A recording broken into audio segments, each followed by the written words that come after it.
with a win and maybe even a plane ticket to New York City.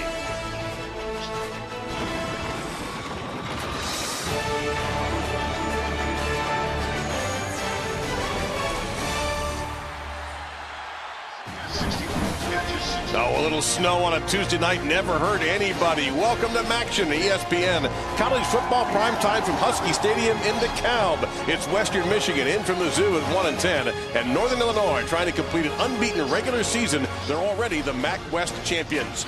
But there's a lot at stake every time the Huskies take the field now. They moved up in the BCS after their win last week over Toledo. They're now in a good spot at 14, 2 ahead of Fresno State, and UCF at number 19. They've got to go a long way if they're going to make it into the BCS, even if they win the American.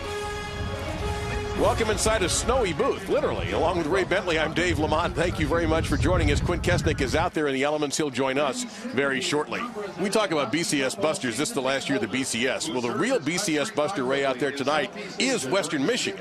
And they could cause some real tumult in the BCS if they can pull off the upset. But Northern Illinois is a tough order to tackle. Yeah, and they are on unbelievable streaks right now, David. The winning streaks that they are on, you know, you see the numbers right there. 25 in a row here at home, 24 consecutive Mid-American Conference wins, and then they get it done on the road as well. It's a streaking football team. And there's one number behind all those numbers, 6, Jordan Lynch. He's an outstanding football player, and I use the word football player with great respect because he is one of those guys, he's a quarterback that doesn't believe in sliding, he doesn't believe in running out of bounds, and not only that, he's got all the tools, throws the ball down the field extremely well, extremely accurate with his pass. He makes great decisions, and man, can he run with the football. You see the numbers there. Just dominates and takes over games late in games with those legs. He is a special player that is the leader and carries this football team to where they're at.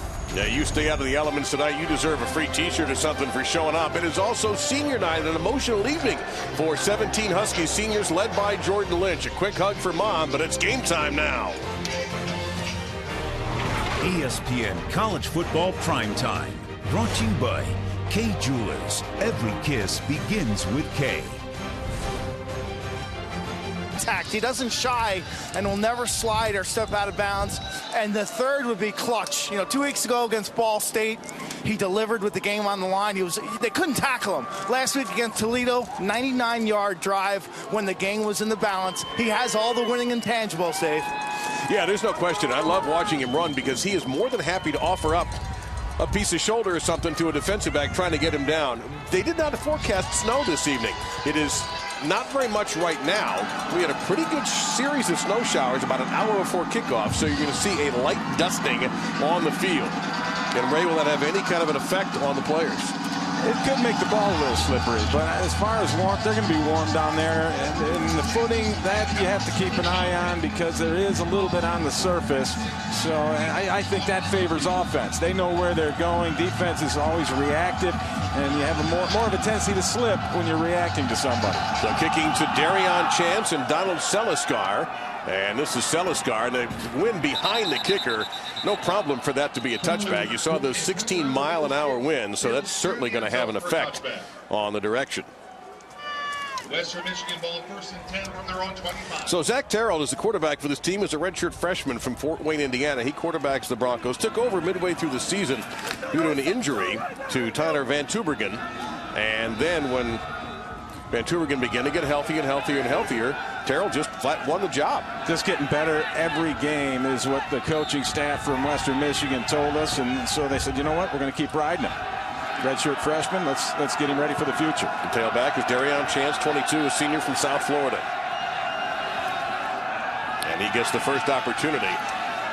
Yeah, a couple of yards there. Michael Santacaterina in there on the stop. Now for Northern Illinois tonight, they are missing one of their best players, defensive tackle Ken Bishop, who beat up in that Toledo game, and he is out for the night. And that's going to hurt him up in the middle of that defense. Pass out, caught. And here's one of the top players in the MAC, Corey Davis, the remarkable freshman wide receiver from Wheaton, Illinois.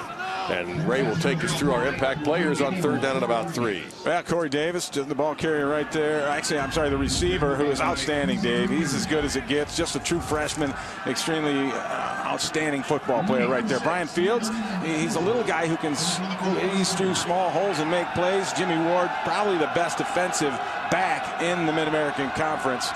And then, of course, Bass, the linebacker, Jamal Bass, he makes plays all over for this defense. There will not be a first down here. It doesn't look like. It's going to be pretty close. A big hit by the appropriately named Boomer Mays, and it may be a first down. It might have been wrong on that. Let's see. Yes, it is. Barely made it, and a punishing hit. That's how you step up into the hole right there. And linebackers love this kind of weather, Dave, especially if they're mutters, as I was, guys that maybe not quite as fast as everybody else, but they seem to be faster on this kind of surface. And I got Mr. Boomer Mays as one of those guys. He had 11 tackles in the win last week versus Toledo, a win that helped vault Northern Illinois in the number 14 spot on the BCS, up from 16. First down for the Broncos. And a delayed draw. That'll pick up out to the 39-yard line. Pick up a 4. Second down and 6. And Donovan Gordon, he's getting the opportunity with Bishop out tonight. He makes the stop. Western Michigan does a nice job with their screen and draw game. And that's one thing that'll keep a defense on its toes, kind of slow people down a little bit. And it also makes up for deficiencies you may have in your offensive line.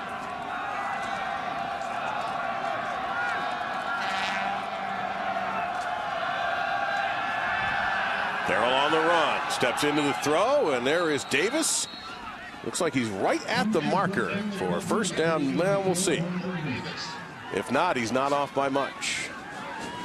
Zach Terrell, I think, throws on the run better than he does in the pocket. And you see he's got the good footwork there. Just throws a strike perfectly, gets it out to Corey Davis on a little out route there, breaking away from where the coverage is. Gets enough for the first down. Still the Broncos, a couple of first downs on the opening drive of the game in chilly conditions here in DeKalb, as you can see by the dusting of snow on the field.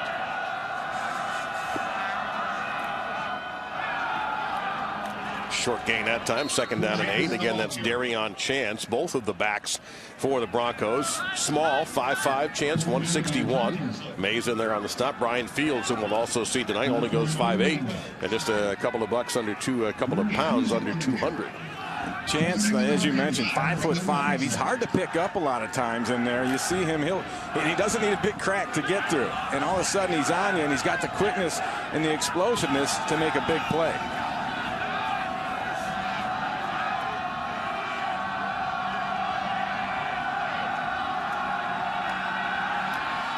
Pass batted down the line of scrimmage. It'll be third down and 8. Anthony Wells got up to send that back. And here's P.J. Fleck. He is an NIU alum, had a tremendous career here as a wide receiver in his first head coaching job, only 32 years old. He owns some records. You'll find his name in the record books here. Sorry, Dave, I was going to say, he is more enthusiastic and energetic than 10 men, according to Ed Pinkham, the defensive coordinator. And he is. If you get a chance to talk to him, you're going to come away uplifted and excited. He just rubs off on you.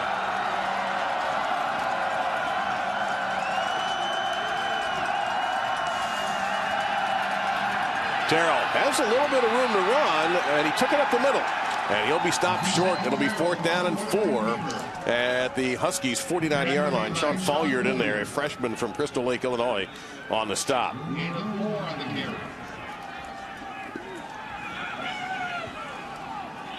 And Western Michigan sends out the punt return team. That means Matt Williams will be handling punt returns. P.J. Fleck told us they were going to be aggressive and creative. To me, this is a great spot, midfield, early in the game. Try a fake punt here. We'll see if how aggressive and creative he will be. Yeah, for the second straight game, Tommy Lee Lewis will not play.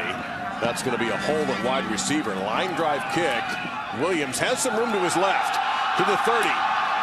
And hit at the 32-yard line, so decent field position. And when we come back, you'll get your first look of the night following that 13-yard punt return. The guy who could be a Heisman Trophy candidate. It is Jordan Lynch. The 49-yard line of the Huskies, so it'll be Northern Illinois' ball for the first time tonight, and here is Jordan Lynch. The redshirt senior from the south side of Chicago. You see his numbers. 6th in total yards in the FBS. 38 total touchdowns this year. That includes a pass receiving touchdown, by the way. And he loves to run the football, and here he goes. Lynch finding a hole, gets off to the left side. He gets about 6 to the 38-yard line before Trevante Bowles, the senior from Vero Beach, Florida, bringing him down. It'll be 2nd and 4. And I mentioned mutters earlier on, and I got a good sense that Jordan Lynch is one of those type of players where a little slippery out there. The way he runs, I think it's going to benefit him. I can't wait to see him go tonight. We just saw a nice example of it there, picking up 6 on first down. Interesting formation. Now they send Cameron Stingley, 42, out of there. Lynch rolls the other way. Fires on the run, knocked away in midfield. Good play defensively. Trying to get it to Jawan Breskin, but Ronald Zamort knocking it aside. So it'll be 3rd down and 4. Zamort does a nice job. He's on the inside here, and watch him break and then cut underneath, get the head turned back, get the right hand out in front of it, knock it away. That's excellent defense from Ronald Zamort. James Spencer now, the faster of the 2 running backs between Stingley and Spencer in there, 34. Set Eakes, the tight end, in motion. And Lynch heads out that way, finds Spencer.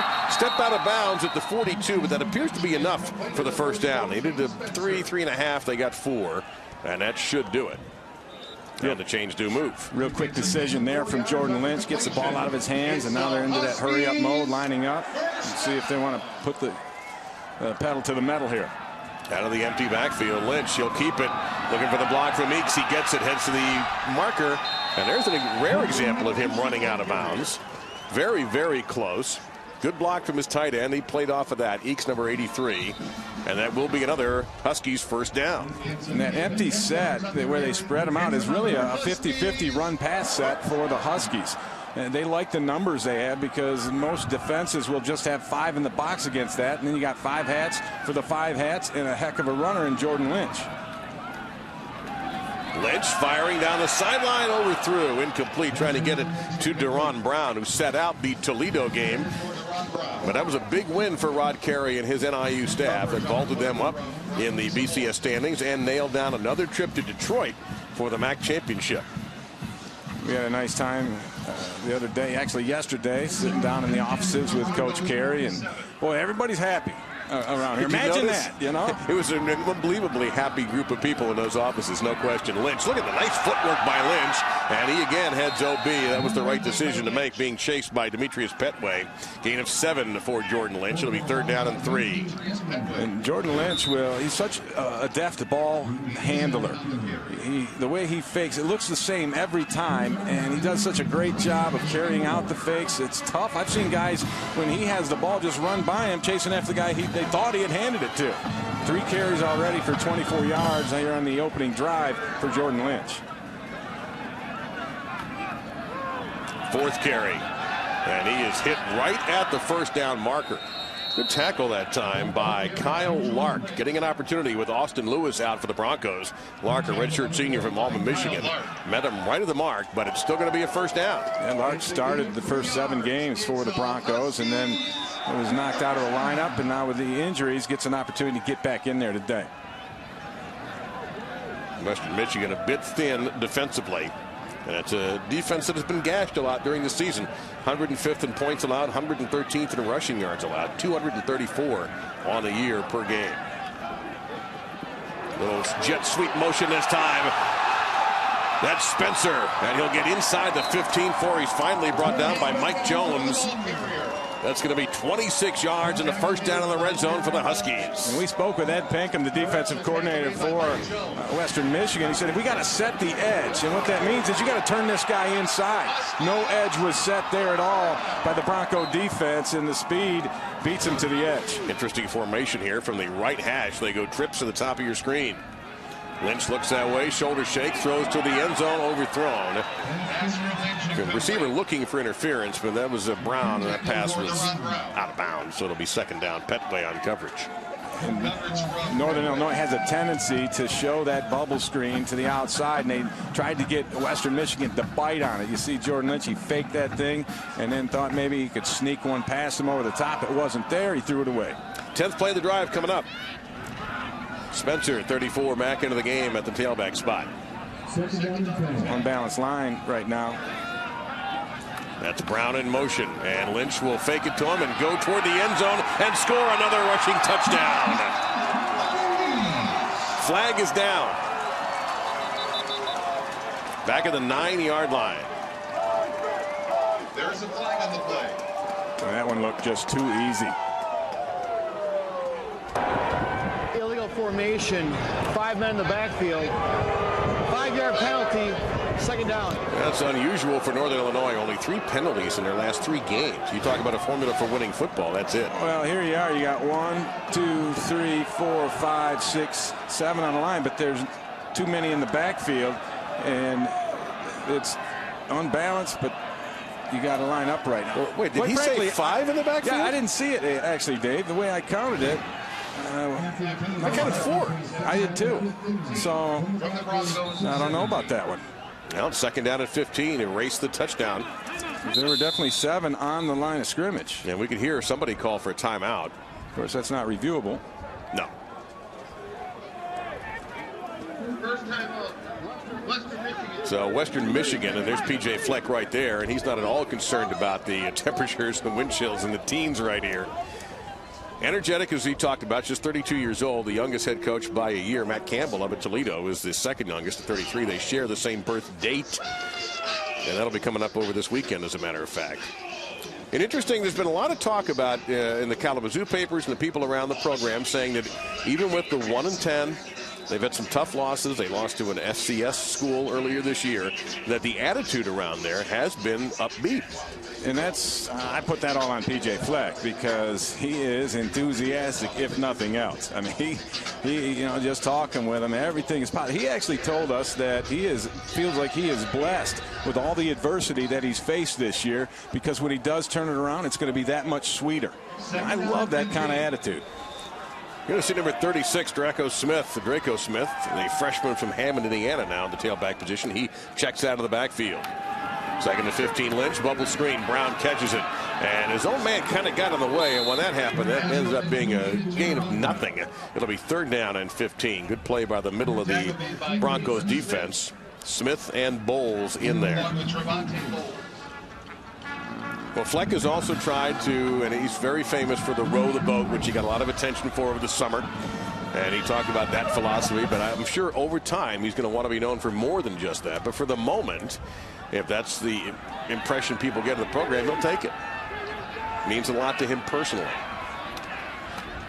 Lynch, middle of the field, open, incomplete, 4th and 15. Brown, diving catch, just missed it. Well, it looked like Brown should have got that one. Here's Jordan Lynch throwing it right there into that hole, and just a little bit outside. And actually, I think Brown should have brought that route inside a little bit more. There was room inside there. The safety had stuck to the middle of the field. He could have flattened that out and gotten to the football had he run that route a little bit more meticulously. If you were with us last week in Toledo, the trials and tribulations of Matthew Smith. He missed 3 field goals, and it didn't please Rod Carey as head coach. This one's from 34.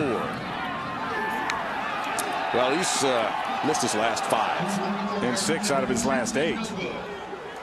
So Northern Illinois had the ball for a while, just about a dozen plays. They were really badly hurt by a penalty, and now a missed field goal. We're 0-0 between the Broncos and the Huskies.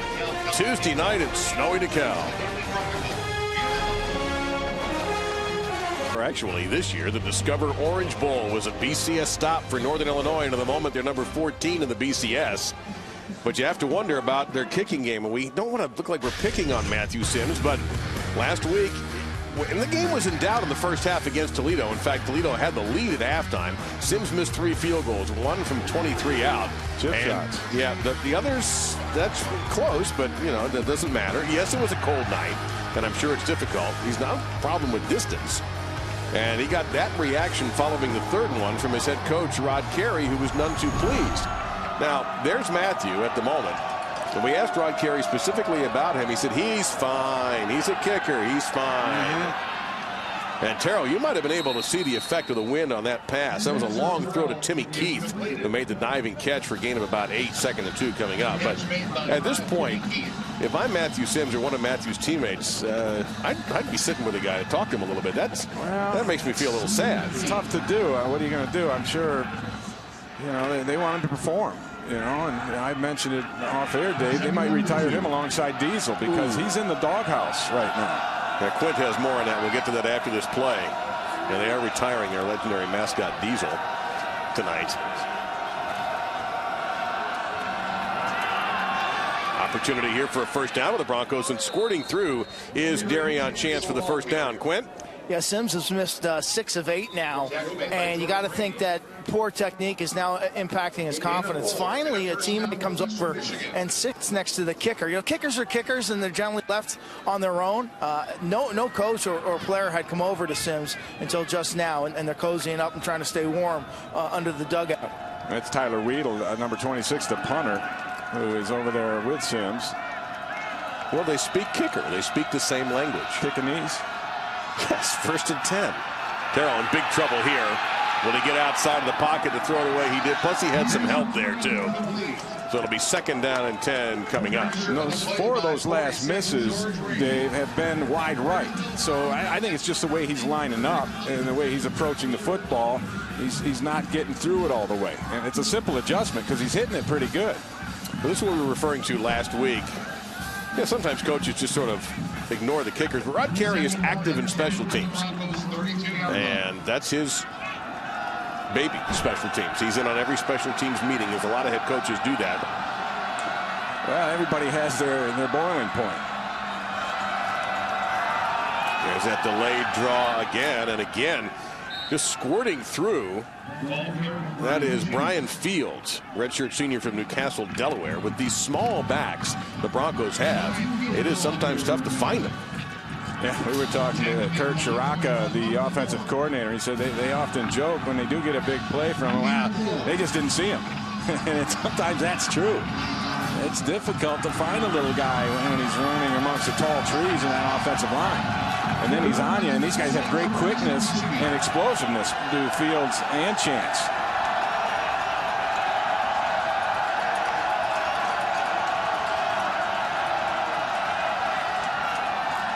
Got a block he needed. Terrell getting pressure from the backside is incomplete, and a flag is down. Often this is a neutral zone infraction on the defense from where that thing came. Tried to get the ball into his tight end or his H-back, Mario Rodriguez. Offside. Defense number 29. 5-yard penalty. 3rd down. That's the cornerback, Paris Logan. It remains 3rd down, but now instead of 3rd and 6, it should be 3rd and about a yard.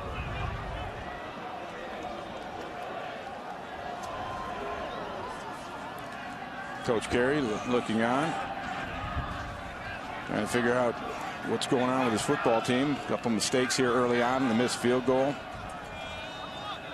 cost them points. They also had a penalty that we couldn't quite discover what it was. They said there wasn't enough men on the line of scrimmage. 5 in the backfield. We counted it up. Looked like 4 to us.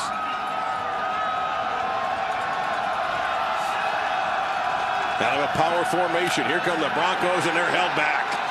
They may have even lost a yard that time. The middle of the line coming through. George Rainey, 46. Boomer Mays, the linebacker right there, 45 in there on the stop. It's 4th and even a 2 year to go now. And Western Michigan will punt for the 2nd time tonight into the wind. And Western Michigan brings in Javante Bowles, number 55, defensive tackle, to play that fullback spot. But I've watched a lot of film on these guys, and I've seen them run that same play pretty much every time on a short yardage.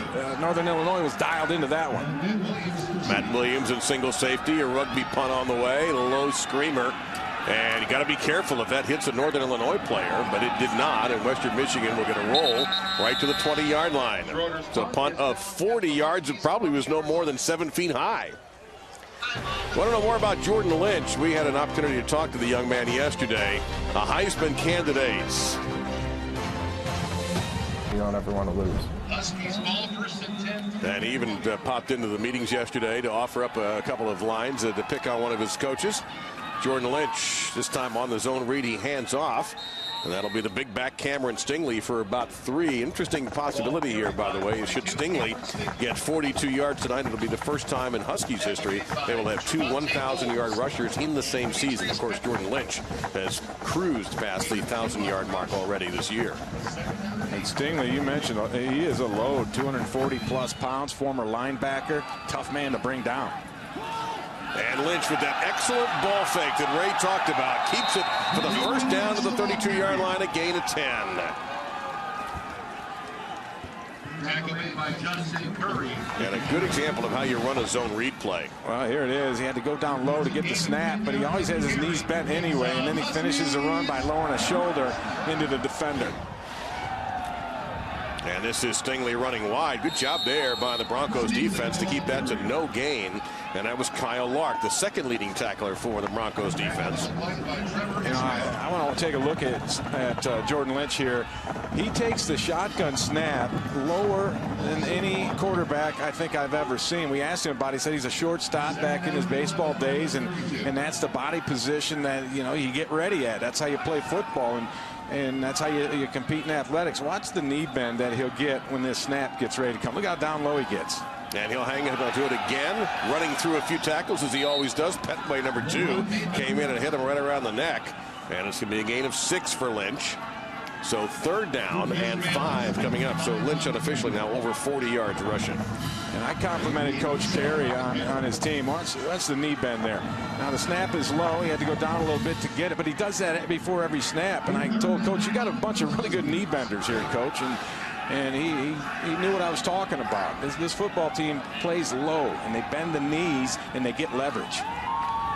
Lynch hit right after he throws, but hits his man, and a 1st down. This is Turner. Argyros Turner into Broncos territory, gain of 23, and Lynch hung in there to the last second.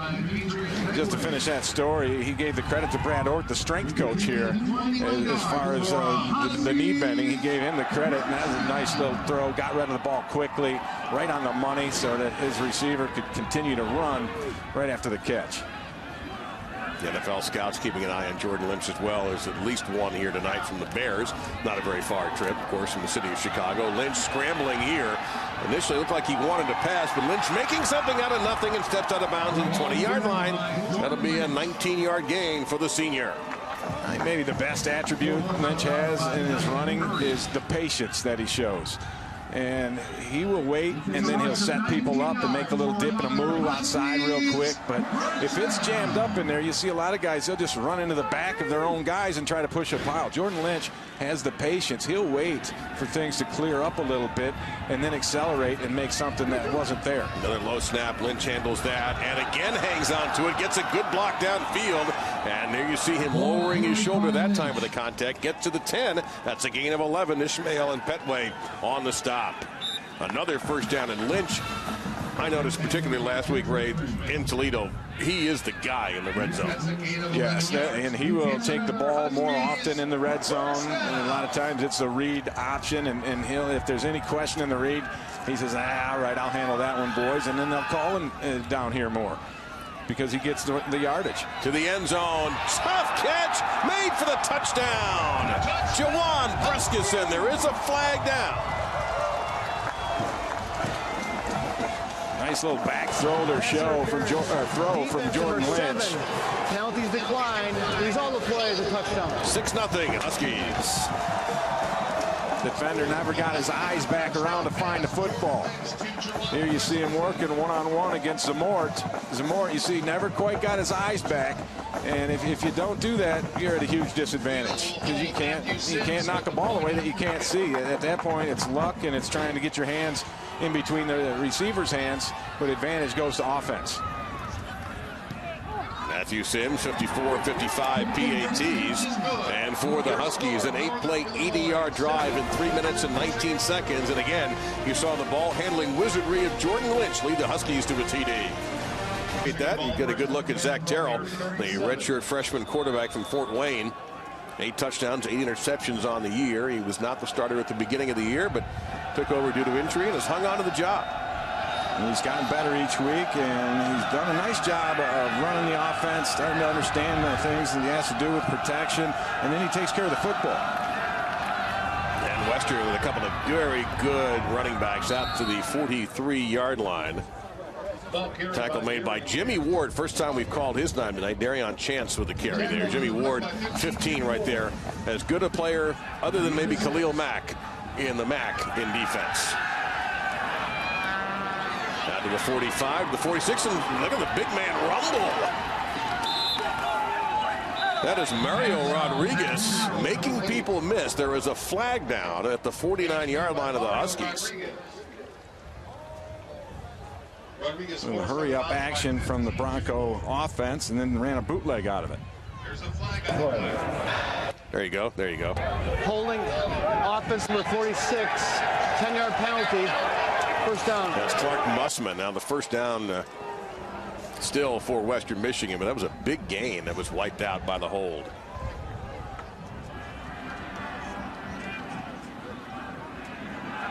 And Rodriguez was lumbering. He was big time. Very tough to bring down. Yeah, they list him at 6'3", 265. He looks like he's a tad bit bigger than that. That was before breakfast. As if that's not big enough. But he wasn't going to be brought down by just one man. You know what? It's funny. Sometimes the big guys are very graceful on their feet. And he showed some of that right there.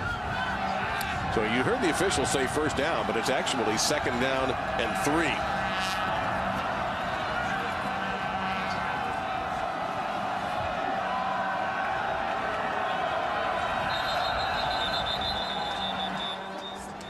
Whistles from the other side of the field, the far side of the field. And this might be a Huskies timeout. Or we might have an argument about the down.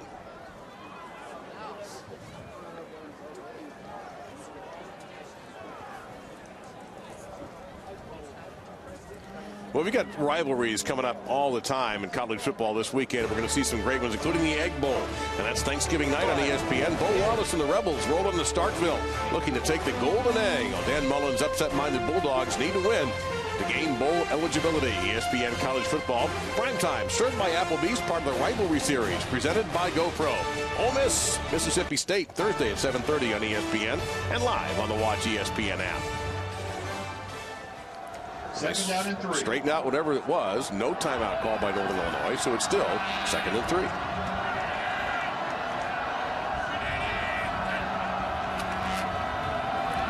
that'll be a first down. Some decent success here, Ray, for Western Michigan running in the interior with Chance there, tackled by Gordon. Yeah, they're getting some good push up front. John Hoffing, the center there, had a nice block that time. Greg Peterson, the right guard, and the bell cow of that unit, the leader, James Kristoff, number 79, that left guard. They're pushing people out of the way a little bit right now, allowing just enough room for Chance or Fields to squirt through.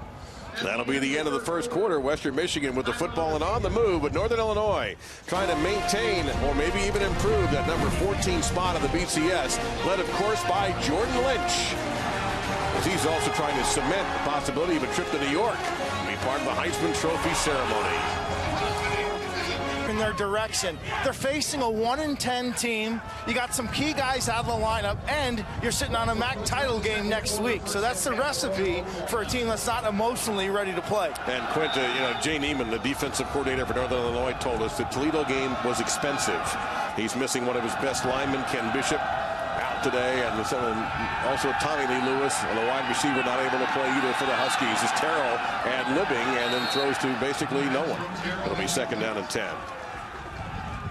Yeah, and I kind of expected that myself a little bit, Dave. A slow start. And also, I've seen Western Michigan be competitive the last several weeks in the ball games. They are an improved football team, even though with the 1-10 record. And so I thought they would come out and give Northern Illinois a pretty good taste of it here early on. But I think the Huskies are a second-half team anyway. I look for them to maybe do their more damage, I should say, as this game wears on. They are a devastating second-half team. Explain that in just a moment as Terrell rolling to his right. In trouble, hangs in there and throws low and incomplete. Third and 10 coming up. In the second half, the Huskies have outscored opponents 234-92. And in the last 2 weeks, we talked about, Dave, the game against Ball State. That thing was tied up with about 5 minutes to go, and then the Huskies went on a 21-0 run to pull away in that one. And then the Toledo game was nip and tuck until, and I guess, midway through the third quarter, and that's when Northern Illinois started to run away with that one. So, again, a second-half ball club, no doubt about it. And Jordan Lynch is the guy that leads the way on those second-half charges. Start of the second quarter means Western Michigan will have the win at their backs. pressure here. All-out blitz by the Huskies. Off the back foot. The catch is made. Is it in bounds? Yes. Wow, Timmy Keith with a fantastic catch. Credit the redshirt freshman Terrell for hanging in there, and it's a first down for WMU. This is a really nice throw by Terrell. The wind down there is tough to deal with, and it got under that one a little bit because it's at his back. And then Keith, yeah, that's what you call knowing where you're at and then just getting your foot right inside that line. Watch that come down there, and he stays up on the tiptoe and got them both in, actually. You know, the officials staring that down all the way, so we may not even hear from our replay booth. And we don't. This is Fields on the handoff, bounces off of one, and is brought down just shy of the 30-yard line by Jimmy Ward. That's a gain of 9, so second and a yard coming up. In Western Michigan, one of their problems is a lack of explosive plays. And I have to call that last play pretty explosive, the pass on a 3rd and 10 outside to get the sticks from Terrell to Timmy Keith. That's the kind of play they haven't been producing on offense. They've been able to move the ball incrementally, but nothing big.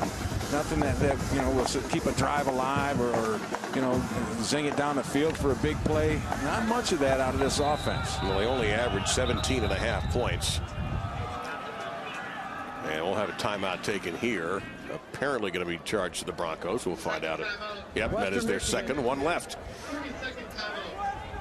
So we'll step aside along with P.J. Fleck and the Broncos, who are hanging tough on a chilly night in DeKalb.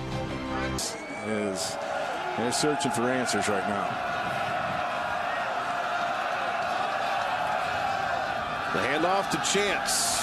And here's an example of how the small backs can have an advantage by taking just the smallest of gaps in the defense to make the move and get the first down. Mays on the stop. Chance can dance. I mean, he had the little side hop there, and watch the move. Watch his feet right here. When he gets both feet on the ground, bam, pops back into that little area and then finds the seam. He's got a knack for those little cracks that he can get through and get some yardage. Out of a solid high school program in the Fort Lauderdale area, Cardinal Gibbons. It'll be first down and 10. Terrell goes back the other way, has a man open. That looks like Mussman, and Mussman, big collision at the 2. That's Paris Logan, the cornerback, who hit him. One of those chest bumps right there. As Mussman, he launched himself up into the air. And that kept Mussman out of the end zone, but they're almost there now. Massive substitutions going on. And this is a nice play call right here, as Kurt Shiraka saw that the Northern Illinois defense was overreacting on that rollout scheme that Western's brought out a couple of times. And he got his foot inside the pylon there, Dave, but not the ball. So I think they marked the ball properly.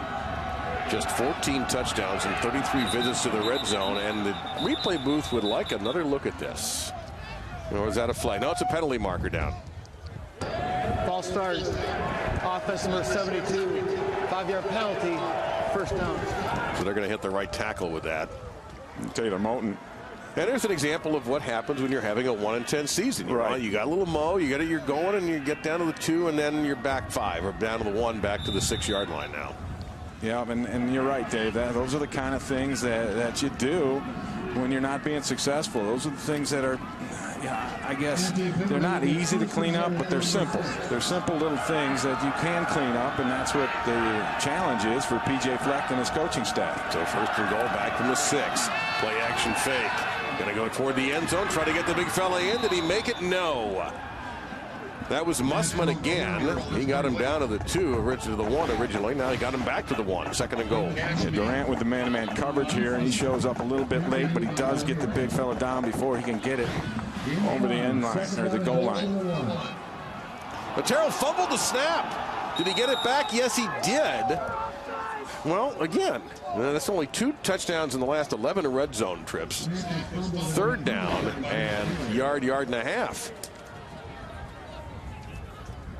Boy, and that's just one of those things that we just made an example of it with the penalty prior to that, and the snap malfunction there. And they haven't been putting the ball on the ground. Only 2 fumbles in the previous 3, and they haven't lost any. So they are taking care of the football. But a play like that, that easily could have been a touchdown if you can just execute the most basic play in football, as in a thing in football, and that's getting the snap. And with 11 minutes and 12 seconds left in the first half, Western Michigan is out of timeouts. And they're letting that play clock run down. Yeah, that's what I was going to say. They were down to inside 5 seconds. So for P.J. Fleck, this is a homecoming, and I don't think he's had a whole lot of time to sit around his hotel and think about the good old days at NIU, but they were good old days when P.J. Fleck played for Northern Illinois from between 1999 and 2003. You see where he is, number 3 all time, and the 2003 team highly regarded around these parts for what they were able to do in defeating some of the best programs in the country en route to a 10-win season. And then he came back. Yeah, actually, here's the team photo that you just mentioned about that 2003 football team. And there's P.J. Fleck, and then also on his staff, a teammate, Vincent Reynolds, defensive line coach. So those guys were together back in the day under Joe Novak. And then P.J. actually came back here and was a wide receiver coach, and then also was named the offensive coordinator here for about 30 hours. And he had an opportunity to go to the Tampa Bay Buccaneers, and he decided to take that, and that ruffled some feathers around here a little bit. And now a timeout called by Northern Illinois. Yes, it did ruffle some feathers around here. P.J. Fleck had an opportunity to work for one of his mentors, Greg Schiano, at Tampa Bay as a wide receivers coach, and took that opportunity, which I'm sure a lot of other people would have done. And the initial reaction around Northern Illinois, they didn't particularly care for it. And I understand that, too. But hopefully both parties have moved on. Right, and I got to tell you, I would have thought that Northern Illinois would have congratulated Coach Fleck on that appointment and wished him the best and taken the high road, and not everybody did around here, and that's disappointing. I don't think that's how you treat your own, and I also think that you have to understand the opportunity that was available there, and just some people took it personally, I guess. Well, the jumbo package for the Broncos is in. Trevante Bowles, 55. Let's see if they hand him the ball this time. They do have it in the repertoire. They follow him, and they follow him into the end zone. That looks like a touchdown to me, and it is. And I like the changeup because, as I mentioned earlier, every time I've seen a short yardage goal line run from Western Michigan the last couple of weeks, it's been to the left side, and they want to run over there because they think Christoph and Beavers, the left offensive linemen, are their best. They're the tough ones over there. And so they threw a little curveball in it, mixed it up, came to the right side this time. Nice little lead block there by the big fullback Bowles, and into the end zone goes Chance. We're extra point away from tying this thing up. Andrew Holloman hasn't missed a PAT yet this year. This league, by the way, has some outstanding kickers in it. And we are knotted up with 11:09 to go. So behind that jumbo package, 295 pounds of blockers, pushes the 161-pound running back into the end zone. We're knotted up in DeKalb. 7-all here with 11:09 to go in the first half, and Western Michigan got a little creative on that touchdown play as they unbalanced. I mean, they tilted the field big time. Here's the ball. You got 1, 2, 3, 4, 5, and then 6, 7, all on that side. And I think that's where they're going to run the ball. Sure enough, they're able to push people out of the way. Nice little block there by the offensive line, and getting that push, and then the big fullback, the defensive tackle, brought over from the other side of the ball. And Mr. Bowles, he kind of gets a little piece of somebody, a linebacker coming through, and there you go. There's a little creativity and aggression that P.J. Fleck had talked about. He's Ray Bentley. I'm Dave Lamont. Quit Kesnick is on the field, and our ESPN crew, we want to particularly thank the folks who had to work in the snow yesterday to help set things up. It can be difficult. We were watching folks laying cables out there in the middle of a snowstorm, and we certainly appreciate the effort and the time that goes into getting us all ready to do these shows. And again, the wind affecting. In fact, the last kickoff by Northern Illinois, it appeared that Matthew Sims kicked the ball as it was going off the tee, which is one of the reasons that it ended up being a rather short kick. Right, because the wind is at the back of the kicker here in this situation. There should be no problem bombing this one into the end zone. Although I imagine that ball's a little cold. Your foot might be cold. It could be a factor. Garros Turner and Paris Logan back deep again, and now we're going to have to get somebody to hold the ball. Tommy Lee Lewis not playing tonight for Northern Illinois, second game in a row. They are pretty confident he'll be back for the MAC championship game at Ford Field against either Buffalo or Bowling Green. out of the East. And they'll be playing, how perfect is this weekend, Saturday, at Ralph Wilson Stadium. Friday, excuse me, you're right, 1:30. That game will be on ESPNU.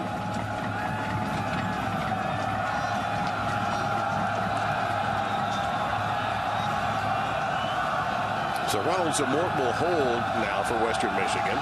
And it's a pretty good kick, especially when that wind gets a hold of it. And not surprising, we really haven't seen people have a hard time with balance here. Paris Logan slipping in the end zone for the touchback. Well, Jordan Lynch is a Heisman candidate. We're finding that out with every weekend. So dual threat quarterbacks like Tim Tebow are a comparison to Jordan Lynch. Cam Newton. Yep, you got a whole litany of them that have been outstanding. You go Robert Griffin III, and these guys are all run pass threats. Johnny Manziel, another one who's a Heisman Trophy winner, and he's having an outstanding year as well. And then here's Jordan Lynch and his numbers and how they stack up, and they stack up really good against those guys. Whether or not that means he's a contender for the Heisman, I think not, but I do believe he will be invited to New York, and he'll make it for the show. And so on the jet sweep, Northern Illinois gets knocked out of bounds at around the 30-yard line. That is Brescusson, pardon me. And make that Turner, Margaros Turner, in there on the carry as they try to replace Tommy Lee Lewis. And for more on Heismanology, Quinn Kesnick's been keeping an eye on this all day.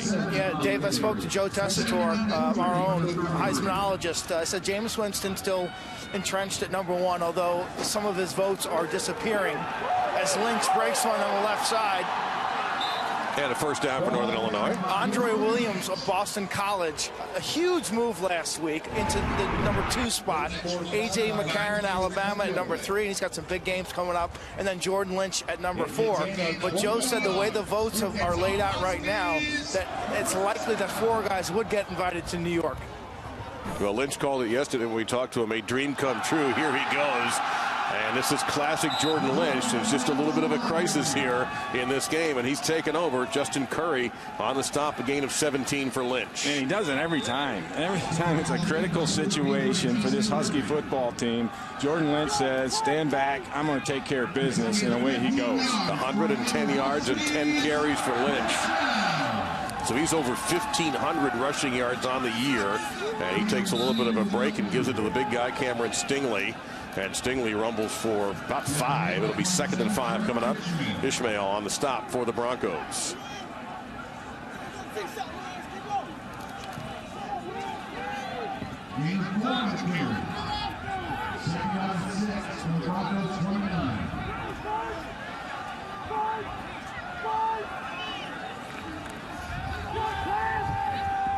Lynch fires it toward the sideline, in and out of the hands of the receiver. Would have been difficult for that to stay in bounds. It was a good effort by Deron Brown. So 3rd down and 6. Yeah, and in this type of weather, that ball had some heat on it. It might have scorched the hands of Deron Brown as it went through. Hard to catch a ball coming that hot, but that's the throw that he needed to make. I thought it was a great throw, quite frankly. A tough one to hang on to for Brown. And throwing that into a very stiff breeze. Lynch always a threat in these situations to run, and he gets away. Lynch in the clear to the 15, down to the 10, carrying the defender and into the end zone. Touchdown, Huskies and Jordan Lynch. 29-yard touchdown run for 6, Jordan Lynch. Well, he took it over. And we talked about it, and there he goes. This one's a great scramble here. He wants to throw it down to his left. He's got a post route. It's not there. So right away he says, okay, let's see if I can make something happen. And then there's no reason why Zamort doesn't make this tackle. He had the angle on Jordan Lynch. But Jordan Lynch willed himself into the end zone. He saw it, and he was going to get it, and there wasn't nobody going to stop him. For some reason you haven't had a chance to see Jordan Lynch play, and that was your first exposure. You got a good idea of what he has done for this Huskies program in his career. He replaced a very good quarterback in Chandler Harnish. Let's not forget about that. 63 of those yards on that drive were responsible for one person.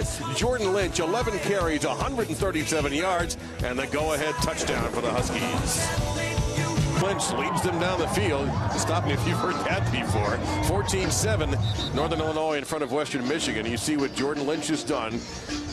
These are the best in FBS for career. So he'll have a shot, and a very good shot, at 4,000 rushing yards, which is staggering.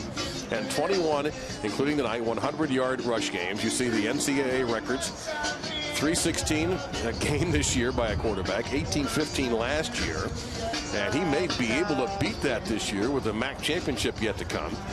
And a bowl game, and those statistics count as well. So you see what he did last year. No one's ever done that. I mean, these are historic runs that Jordan Lynch is on. Let's go, boys. Chance and Salazar. There's Chance right there, back deep for the Broncos. They've got to kind of reignite the fire after they came down with a nice drive, punched it in from the 1-yard line, when Jordan Lynch punched them right back. Very short kick, going maybe deliberately, and it's knocked out of bounds, but that's not going to hurt Western Michigan. The ball was touched, and will be out at the 22-yard line. Kyle Lark, the linebacker, trying to make the catch, but that couldn't have been easy. Well, let's take a look at Lynch tonight. 11 carries, 137 yards, and a touchdown. And when you break it down for him, he's got 9 designed runs for 89 yards, 2 scrambles for 48, and a touchdown. And just the little things he does, a little shoulder shake there to break it out. And then watch this stiff arm at the end of this one. I mean, that's just telling a kid to get out of your way. That just ain't right. And that's what he does. Incredible strength and patience when he runs the football, and then the indomitable will that he has.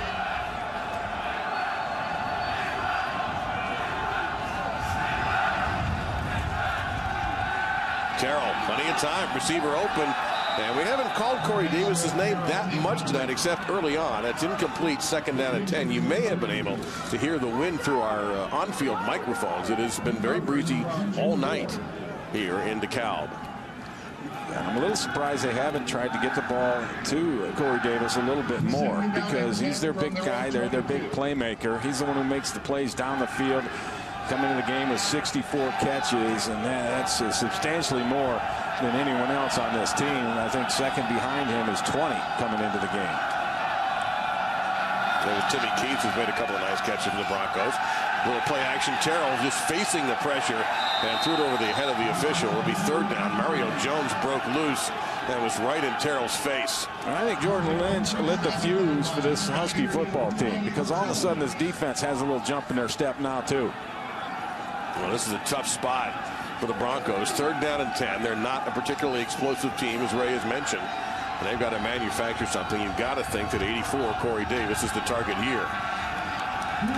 Farrell 7 of 13, 74 yards for the redshirt freshman. There's Davis. And he's at the near side of the field. Will be the bottom of your screen. There he is. Down here, and he's that first option usually in situations like this. Darrell looking that way, goes to a different receiver, and it's knocked away. Would have been short of the first down. It was at 30-yard line. There's Jimmy Ward, who was a SportsCenter top 10 play last week, and the interception he pulled off over Toledo. It'll be 4th down and 10. Tried to fit it into Timmy Keith. Yeah, and it's hard to compare Jordan Lynch to anyone else, but if you're going to say that the Jordan Lynch of the defense here for the Huskies is anyone, it's Jimmy Ward. He's the inspirational guy, the leader on that side, and also the performer. He's outstanding. Jay Schroeder, the sophomore from Columbus, Ohio, into punt again. Bit of a floater of a snap. You better get rid of it. There will not be a penalty for contacting the punter, and this gets away from Matt Williams, and Schroeder ends up with a great kick, and Williams ends up knocked down at the 23-yard line. And once that punter takes off running like that, then he's fair game. And so you're right, no penalty for that, and get after him. But you can get him before he gets the kickoff. More power to you. And you see at Western, they run a fake on that side. They got it overloaded over there, and somebody dropped back. They acting like they're going to get the ball. And Northern Illinois, great discipline, Dave. They didn't bite on that at all. Perez Ford was the player chasing after the punter, Schroeder. And Schroeder was definitely motivated to get out of there and did a nice job.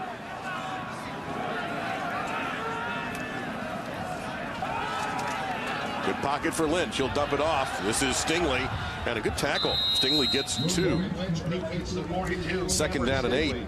And that was Trevor Ishmael, the junior from Miami, North Miami Beach High, and they're on the stop. Let's see if this offense gets cranked up again, because after that last drive, definitely the intensity level rose there for the Husky defense, for the crowd, for the guys on the sideline. You could just kind of feel it. It's palpable in here. He got things going.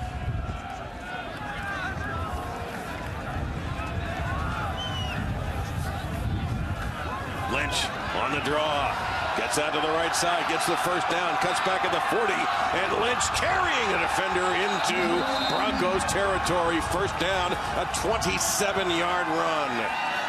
That's that empty formation again, where it's a run formation for Northern Illinois because of the numbers that they have. And you're going to see the blocking that gets done. Nice pull there by Jared Volk, the big tackle. You get a lead block coming up inside, and then another block down the field by Durant Brown. And everyone's playing at a higher level now. And Lynch is over 4,000 yards for his career, and Stingley spinning off one hit gets 7. Second down and 3.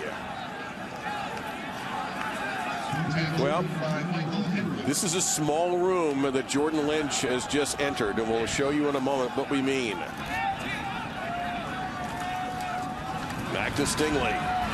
He'll break through one tackle and then drag down by 2. Trevante Bowles helped bring him down. Well, this is a small room of people that have gone 5,000 pass, 4,000 rush. Colin Kaepernick, Brad Smith, Denard Robinson, and Pat White. And now Jordan Lynch. And all those guys to the left of Lynch have played in the NFL, or are currently playing in the NFL. And I believe Lynch has a chance. Now, Kaepernick is the only one who really has a lot of experience playing quarterback in the NFL. And I think Lynch will get an opportunity to do so, and I think he deserves it. Lynch, he's going to ad-lib here, and he's got a lot of room. He gets a good block, headed for that same end zone, gets a great block downfield, and Lynch does it again. Oh, Magoo. You've done it again. You know, he could get 200 yards by halftime at this rate.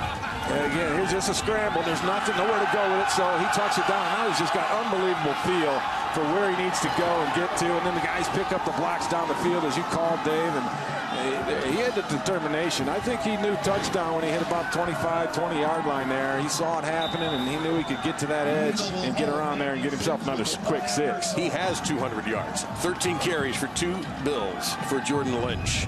Well, you brought up a good point. This is the second week in a row I've watched Northern Illinois as that kick sails wide right. Little trouble with the snap that time with the punter Tyler Weedle, but the blocking downfield is something to watch, because once it's obvious that he's on his way, Jordan Lynch gets some help from his receivers. They know what to do when number 6 takes off. Well, they do know, Dave, that they got a chance to score anytime he does take off, and here you go. They just did.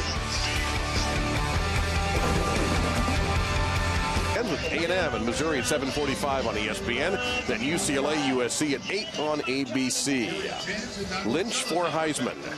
Had some experts on that, including Desmond Howard last week, who owns one of those in the garage, who says, well, he might get the trip, but he doesn't see him winning the Heisman. What do you see? I don't see him winning the Heisman myself. I would love to see him go to New York. I think he has earned that right with the numbers that he's put up and the wins, all those things, and the type of kid he is. I would love to see him make that trip. Again, a very short, very high, and very out-of-bounds kick. That'll be a penalty and some decent field position for the Broncos. Well, the guy who's really charging up from the outside is Andre Williams at Boston College. And here's another name that I'm going to throw out there that we haven't mentioned yet. Fresno State's David Carr. My personal opinion, I think Johnny Manziel is the best football player in the country. Kicking team, 5-yard penalty from the ball went out of bounds. First down, Western Michigan. I don't know if he'll even make it there this year, but to me, he's the funnest to watch. He's the most exciting. He's the most dangerous and dynamic.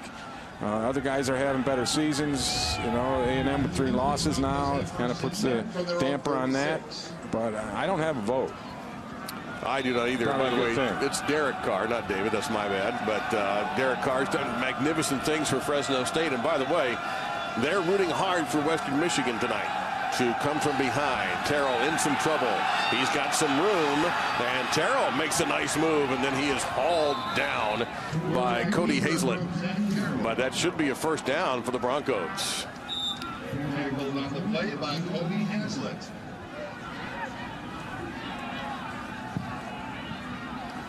Well, there'll be a lot of Heisman conversation over the weekend, and the Iron Bowl is going to be the big chance for A.J. McCarron. If he has a huge game against Auburn, he'll certainly be at least going to New York.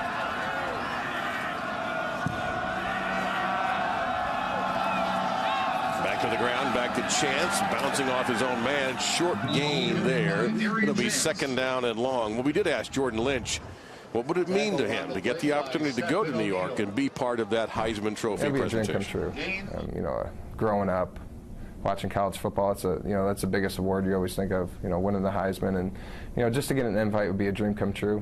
I know that's never going to happen if I don't, keep my level-headed and just keep winning games. So far, he's done that. Yeah, won quite a few, as a matter of fact. 11 straight this year. So he has a touchdown pass, 2 touchdown runs tonight. Back to the ground, another short gain that time for Chance. It'll be third down and 7 for the Broncos, just shy of midfield. Mario Jones in there on the stop. In fact, Jordan Lynch has only lost 2 college football games that he started. The first one, and then last year the bowl game, the Orange Bowl. Other than that, he's won every single one of them. Hasn't lost in the MAC. This team doesn't lose in the MAC. We've got to go back to October 1st of 2011 when the Chippewas beat them for the last time that Northern Illinois lost in this conference. This senior class has never lost in this stadium. They're 22-0.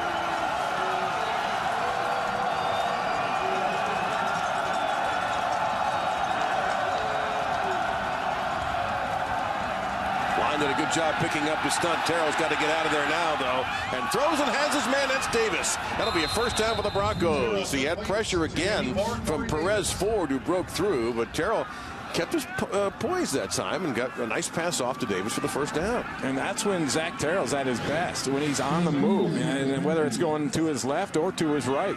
He's equally adept at going either way and throwing accurate passes. I think he's much better on the run than he is stationary in the pocket.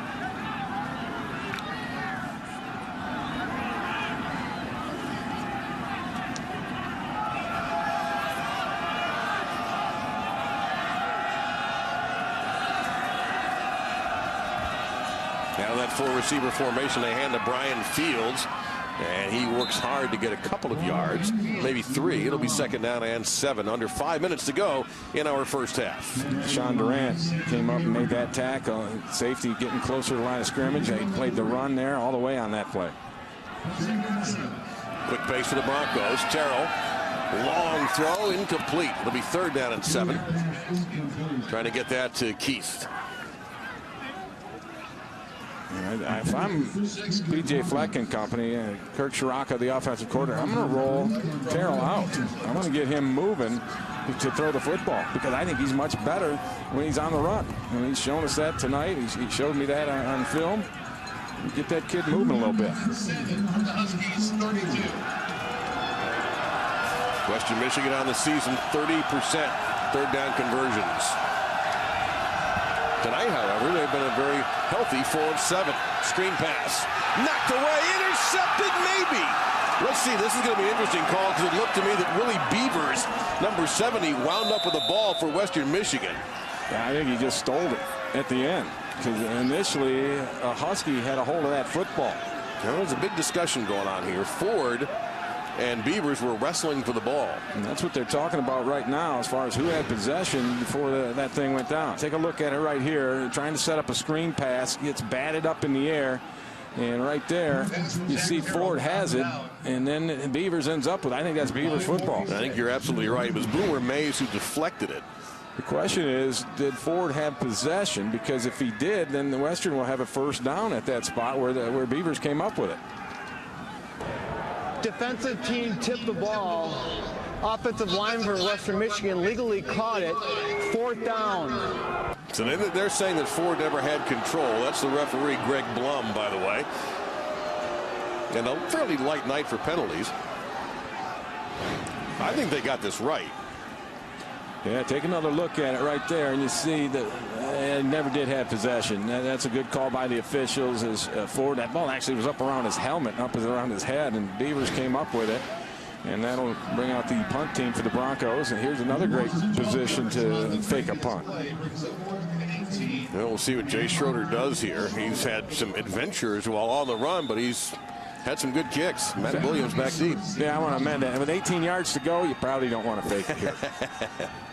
Well, you want them to be aggressive, don't you? Not that aggressive. Williams waving for the fair catch. He goes over his head and takes a Broncos bounce. But here's the thing. Jordan Lynch has proven that he can go 94, 99 yards. Does seem to matter when he gets the opportunity. Jordan Lynch will take the snap from the end zone on the jet sweep on the first play of a new drive for Northern Illinois. They get it outside the 5 to the 7-yard line. Brown on the carry on that jet sweep, so it'll be second down and about 8. Wind chill down to 9 degrees here in DeKalb. I'm feeling every one of them. All 9 of them I'm feeling right now. And they tell us the temperature is 23, but we're not buying that.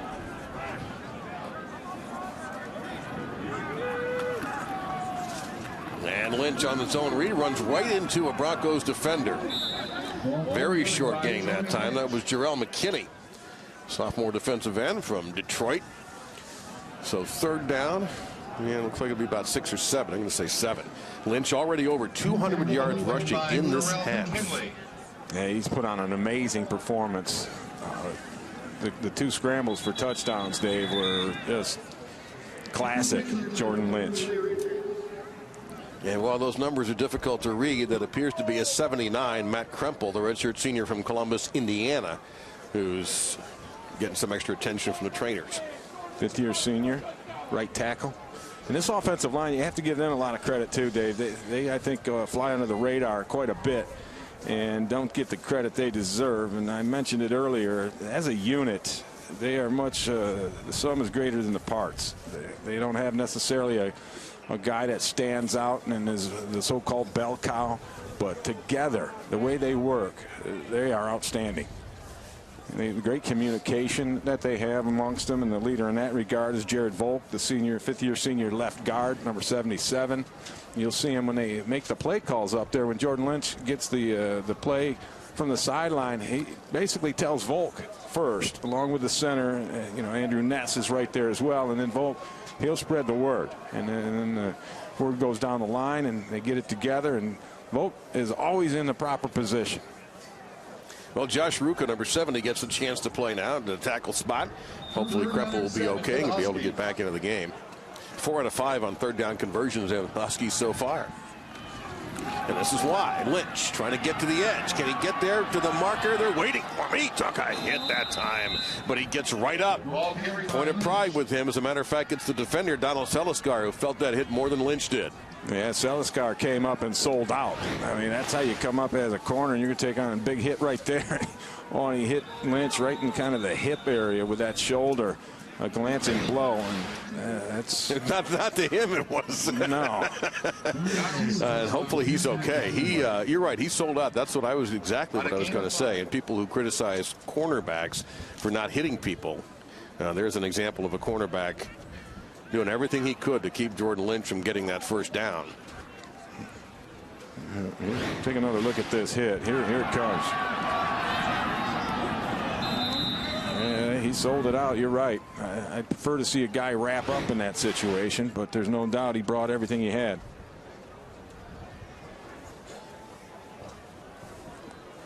And it was enough to stop Lynch short of the yard to make. And the first time Tyler Weedle has been on the field as a punter. He's been holding for field goals and extra points, and he's punting into a win. The Broncos ought to be able, with Darion Chance back to receive, to be able to get pretty good field position here. This is a really short kick, and Western Michigan has to get out of the way. That doesn't even get to the 30-yard line. That punt only 14 yards. We go to where the studio is not 9 degrees. A lot to look forward to. Thank you much. Great field position here for the Broncos. That defensive stand may end up yielding some points. Broncos out of timeouts. They go to the ground. This is Fields. And the interior of the NIU defense, led by the linebacker, Michael Santacaterina, in there on the stop. Second down and 8 coming up. And this is a critical drive if Western Michigan wants to get back into this thing and make it a ball game. even though they're down only 13 here, points on this drive would be critical. This is an interesting little formation that popped up there. And bust out to empty. Darrow looking in the middle of the field. Down there, has a man incomplete. In and out of the hands of Clark Mussman. He's claiming he was held. The officials aren't buying it. It'll be 3rd and long. And that was a nice throw by Terrell. He got it over top the underneath coverage, and Mussman, one way or another, has to come down with that one because that's an opportunity right there. And I like the scheme, the busting out into the empty set, and then Terrell did a nice job of selling it to the right, to that overloaded side, the trip side, and then coming back to that seam route to the tight end.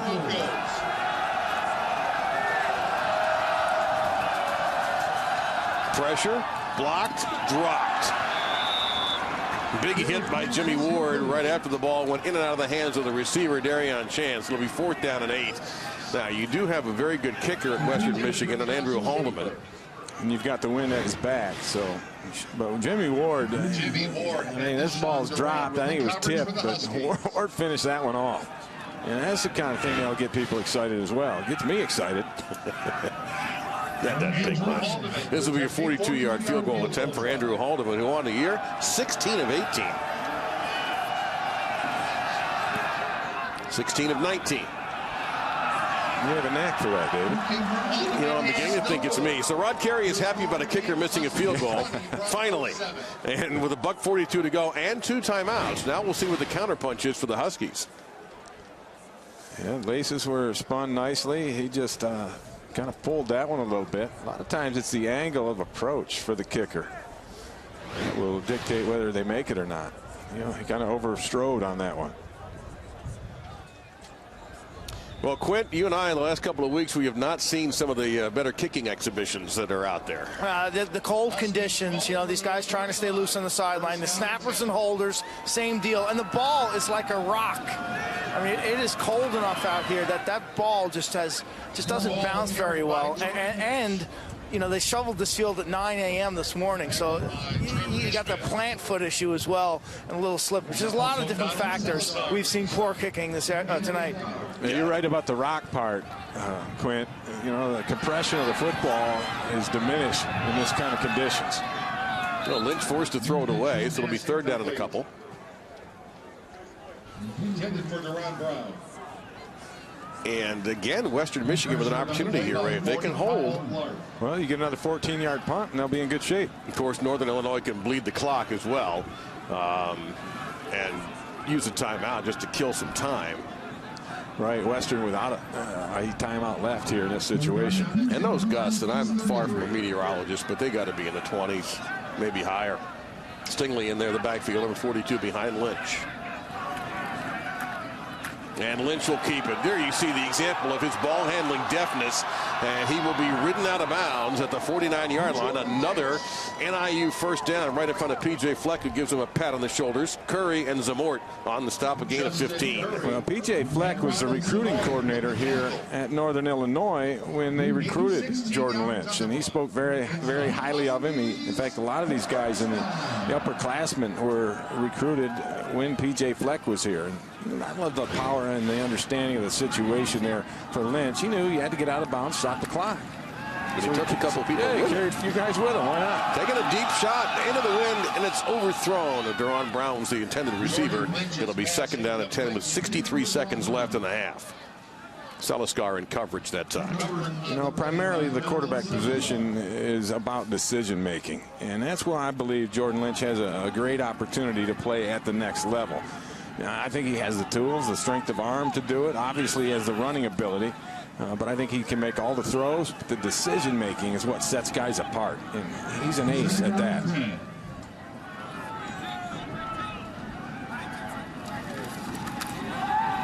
Lynch under pressure, fires too high. 3rd and 10 coming up. Intended receiver that time, Brescison. And that wind is just gusting hard, Dave. The flags are all blowing that way. And I think he tried to play the wind a little bit with that throw, and that's why he overthrew it. So this may be another 3rd down Jordan Lynch run, whether designed or a scramble. 3rd down and 10 from the 49.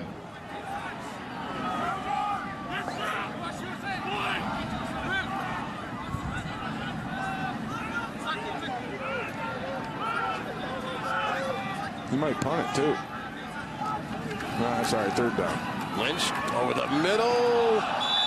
Breskinson saw the safety come over and thought the better of it. So it'll be fourth down, and Lynch has done some pooch punting, but in this case, he'll come off the field for Tyler Weedle. Tough to throw and move the football in a 2-minute drill against that stiff wind blowing and gusting into his face. And Darion Chance was all the way back to the 10-yard line, moved up 5 yards knowing the conditions. The last punt for Weedle into the breeze was just 14 yards. Yeah, I'd move him up another 5 or 10 myself. That's why. Well, it's certainly not Weedle's fault. He gave everything he could that time. That's going to die and go the other direction. Northern Illinois just letting it go to the 34-yard line. It has been a difficult evening if you are a kicker. You don't get the play. Then they run you out there when you're not necessarily warmed up, but it doesn't always work out. Yeah, it's tough, and we saw early on the missed field goal here with the wind at his back, and then tried to overcompensate a little bit there, and now the punt, the 14-yarder. Well, this last one was 17. Well, it's a marked improvement. So without any timeouts, the Broncos take over at their own 34-yard line, 42 seconds, and they have had a field goal miss tonight.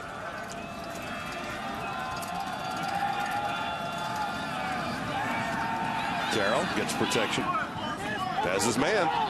That's Keith. And into, that's 6, Kendrick Roberts, pardon me, the sophomore from Manassas, Virginia. Either way, it goes to the NIU 48-yard line. First down. Yeah, and Northern Illinois got caught with too many men on the field there. Terrell hits, he throws it, intercepted. Back the other way. Jamal Payton with the interception and into Broncos territory at the 44-yard line. First pick of the season for the freshman from Bellwood, Illinois.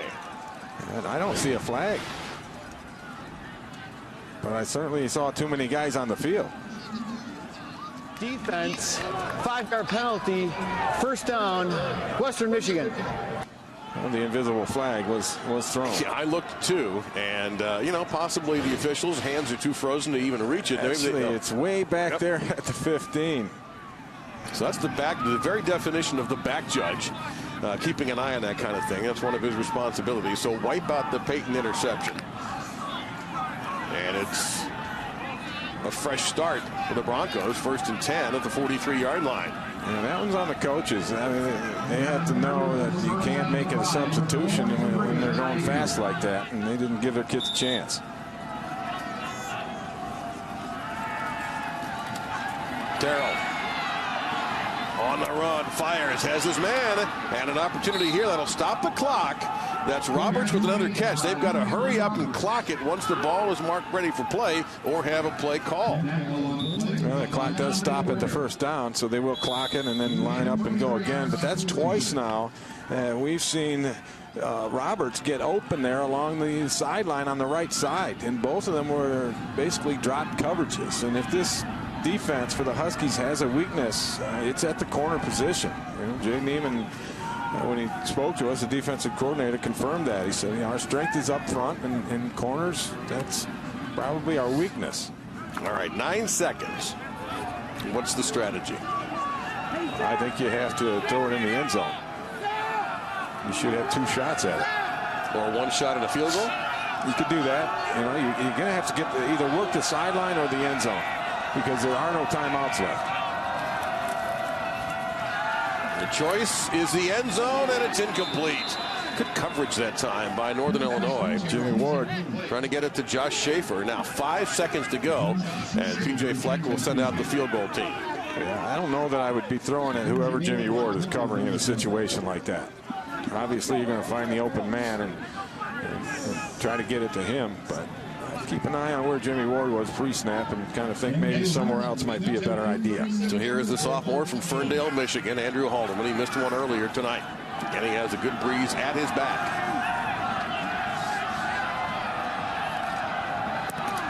Blocked. Opportunity here for Western to return it. That's Deshaun Durant trying to pick up some blocks down the field. Can the kicker and holder get in his way? They do. And that's how the half will end, with a blocked field goal by Northern Illinois. Outstanding special teams play, and the kicker woes continue. It has been a brutal night for kickers, and it looked like George Rainey got a hand up, got way in the air for that, and then Durant took off. And quit to Michigan 20-7. Let's go to Chris Cotter and Trevor Madison. He doesn't burst out of there like a DeAnthony Thomas, but he gets to 100% of his full speed quickly, and then he shows physical courage. Now, as a quarterback, he could run out of bounds. He could slide. Instead, there's the defender, and he wants to go hit that defender. That's the mentality that this team takes from him. And it's not just as a runner when he can initiate contact. As a passer, when he's defenseless in the pocket, he has the courage to stand in there and take that hit as well. Now, that's an offensive lineman, really a defensive lineman's mentality. But he still has the ability to make the finesse play. This is a pinpoint pass over the back shoulder of his receiver for the touchdown. And that's a nice throw for a guy that's got thick wrists, thick ankles, built more like a lineman than he is a quarterback. And this is what I mean when I say that he gets up to his full speed. He won't outrace a lot of those small defenders in a foot race. The problem is, for those defenders, when he's in full pads, he runs faster than they do when they're in full pads.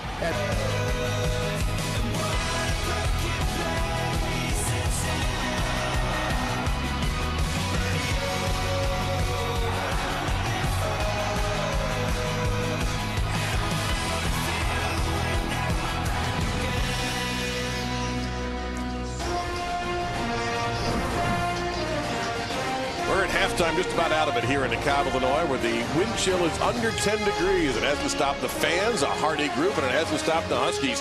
20-7 over Western Michigan. And weather like we have it today, it's even that much harder. And I mean, here he is. He just don't go down. He kind of refuses. The guys try to tackle him, and he'll fight it, and he'll stay up, and then he'll deliver blows. I mean, there's a stiff arm. It just knocks a guy right to the ground. And to me, it's a combination of his strength and his will. And I love it when a guy just imposes his will, not only on an opponent, but on the entire game. And that's what we saw here in the first half with Jordan Lynch. 281 rush yards, and Lynch responsible for 229 of those. Is that all? Yeah, it does seem like more.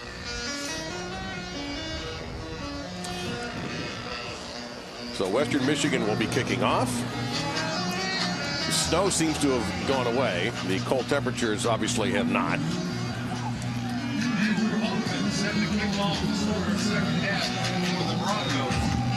Paris Logan back deep. The wind still pretty brisk at the back of the kicker, in this case, going from left to right on your screens. And an onside kick to start the half off. And it is retained by Western Michigan. Well, there's that aggression that P.J. Fleck talked about, and they're celebrating over there. P.J.'s jumping on the pile as well, and a great execution there, and the surprise, I think, was a huge part of it. Alex Moulton picked it up. Nice hands here by the wide receiver. That's an outstanding kick right there, and he popped it up. Western Michigan legally recovered the onside kick, first down. I mean, that's as good as a pass. That was that well kicked of a ball, Dave. And when you can do that, that's a momentum changer. Now let's see if the offense can grab that thing and make something out of it, as Western has the wind at their back here in this third quarter. Well, the best hope out of this for Broncos is they keep Jordan Lynch off the field for a little while.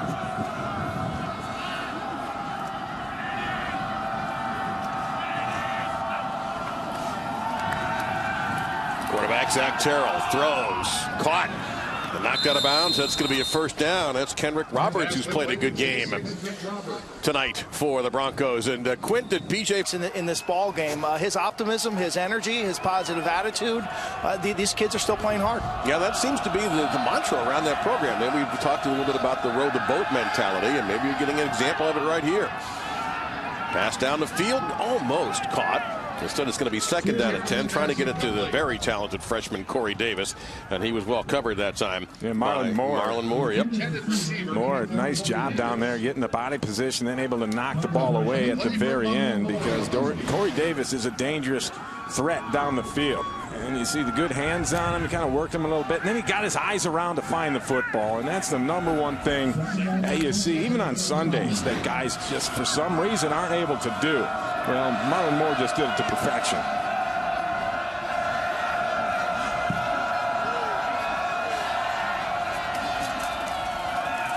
The handoff off to Darion Chance, and he disappears. At the top of the pile, you'll see 91 Anthony Wells after 2 yards. Perez Ford, number 44, also in there for NIU. The Huskies are playing without one of their best players, Ken Bishop, the defensive tackle. But they're compensating well. There's Rod Carey for Northern Illinois, his team number 14 in the latest BCS standings. They're trying to make it 2 years in a row, and they would be, if they make it, the final BCS buster. All right, next year, the 14 playoff gets instituted. About time. All excited about that. Screen pass, middle of the field, caught. And a nice spin, but not going to be enough for the first down. Darion Chance picked up 7, needed 8. And here's another opportunity to be aggressive here for the Broncos, and they do bring out big bodies. No kicker coming on the field here. Watch the umpire right there. I think he got in the way a little bit of the linebacker coming across, trying to make the coverage there. Like Peyton, Jamal Peyton, he stumbled a little bit, and reports from the field, and we'll ask Quinn about this, but that it's a little icy down there in certain areas, and you can see it.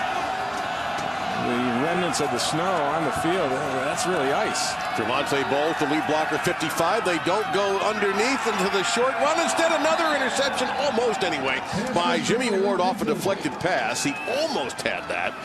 So instead, Western Michigan gambles on the pass, but they gamble against Jimmy Ward, and it'll be Huskies football. Yeah, I don't like those odds against Jimmy Ward, that's for sure. And I don't believe there's a tight end around that Jimmy Ward can't cover and just throw a blanket over top of. And that time he had Rodriguez, and there was no chance of that ball getting in there and being complete.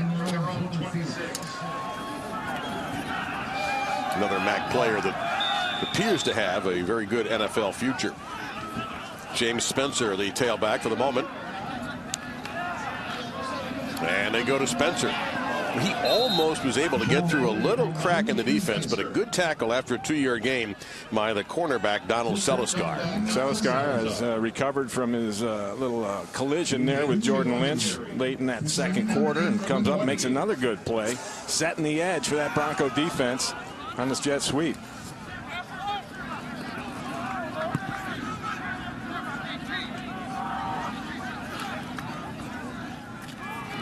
And they fake the jet sweep. They go back to Spencer, and he just disappears in the middle of the line. Picked up a couple, maybe to the 31-yard line. Mike Jones, who one time was a Michigan Wolverine, in there on the stop. It'll be third down, and we'll call it pretty much close to 6.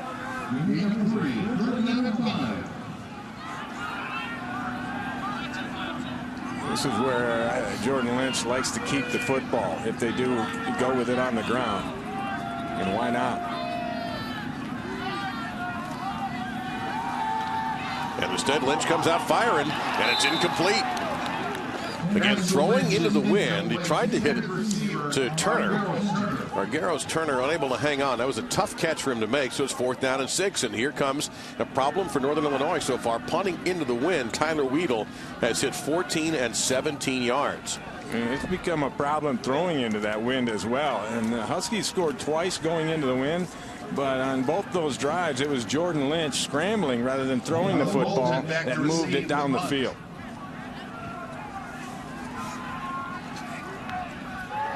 Fake. Yep, they do go to the fake. And here's Weedle taking off. He's got a first down, and he slides at the 43-yard line. They got a little tired of the short punts. I'm sure Weedle was sick of it. He was probably pretty pumped to get his number called.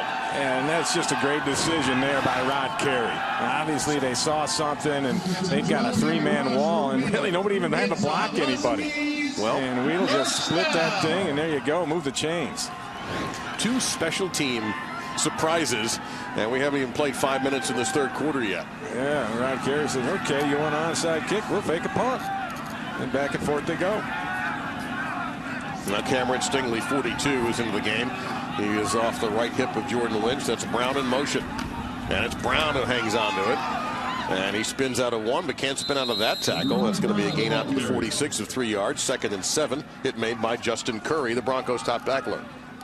And that time the Bronco offense was able to again set the edge. And what I mean by setting the edge on that outside play is somebody is along the line of scrimmage and they force the running back or the ball carrier back inside of them. And that's where the rest of the defense is, and that's where the troops can show up and rally and make a tackle. Lynch kept the football. Breaking tackles, but not that one. He was slowed down enough to where the rest of the troops could come for the Broncos. Mikhail Dubose, a redshirt freshman from nearby Chicago, put him down for the rest of the play. No gain there, third down, and about another 6, make it 5 to go. Yeah, Lynch, though, he never ended up on the ground on that one, Dave. He just doesn't like to get on the ground. I don't blame him in this kind of weather, quite frankly, but he'll fight you all the way to the very end. Well, that comes from his background. South side of Chicago, and he played for a great high school program where you had to be tough. You had to run the triple option, and you had to run as a quarterback, or you weren't going to play. And some of that toughness shown right there for Jordan Lynch. He also doesn't like to linger on the ground or have anybody help him up. He gains 9 on a first down. Well, he showed some acceleration right there. Well, we talked in our interview, in Quint's interview with Jordan Lynch about that. Another first down. Lynch will keep it this time. Again, gets a couple of good blocks. Gets inside the 40 to the 37-yard line. Here's what Lynch had to say about that toughness that he brings to every football game. You know, one of the things I always said when I was growing up, that I would never be, carted off the field or, have anyone try to help me up. As you can see, when I get tackled, I never let anyone help me up. I always try to pop up as fast as I can and, never take someone's hand to help me up. And by the way, that includes his teammates, right? Nobody helps Jordan Lynch up. And in the moment, he is stacked up a yard short of the first down. It'll be third down and a yard coming up.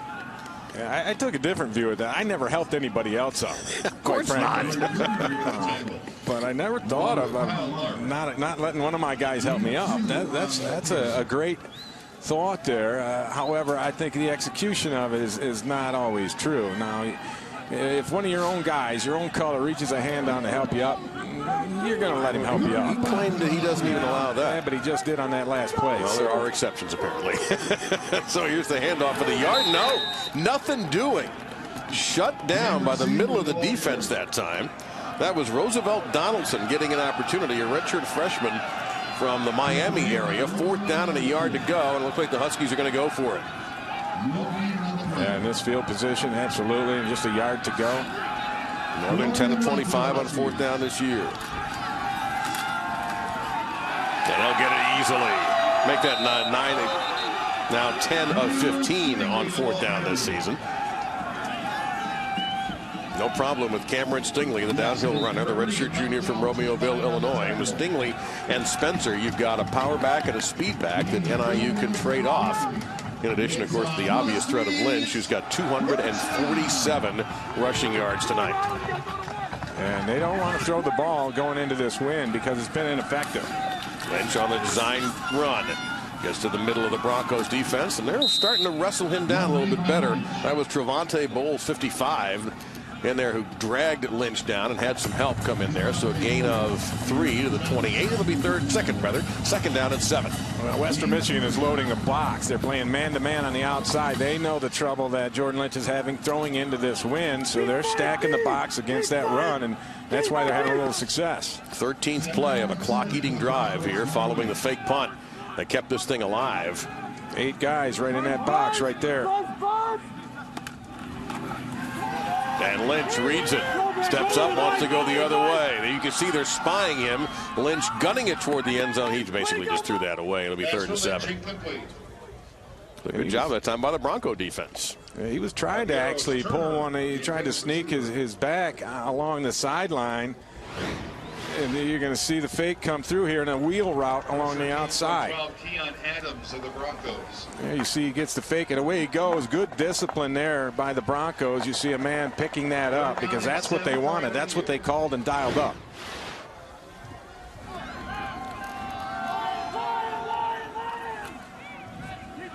Lynch will keep it.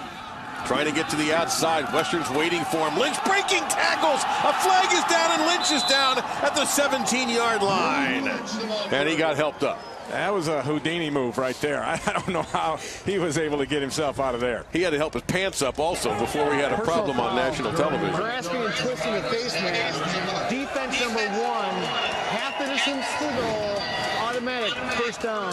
How does he get out of this one? You got 4 Broncos laying around there, and Mike Jones even grabbed his face mask and couldn't get him down. And the only thing that got him down was his pants falling down, I think. So Mike Jones hit with a face mask penalty, and that's going to bring the ball, as they're still marking. The umpire has it going inside the 10, and they're going to finally stop at the 8-yard line.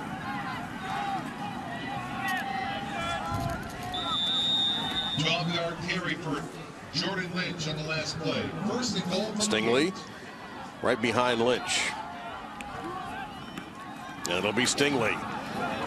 Well, I'll tell you, Western is not backing down in the middle of that defense. That's going to be a yard gain, 2nd down and goal. From the 7, let's go down to the field and Quinn Kesnick.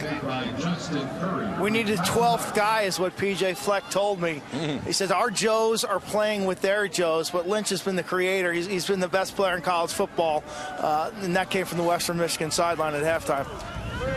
Gain of 1 on the carry for Stingley. Well, Lynch, this is, again, we talked about this earlier. This is an area where Lynch often keeps the ball and has tremendous success. Especially in this empty backfield set. Yep, 19 rushing touchdowns this year. Will he take off? No. The end zone behind and broken up.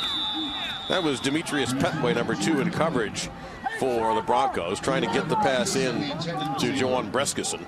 So it'll be 3rd and goal from the 7. But this is, you know, you think, oh, good, 3rd and long, no problem. But Lynch's running ability is so good that it doesn't seem to matter. You're right, baby.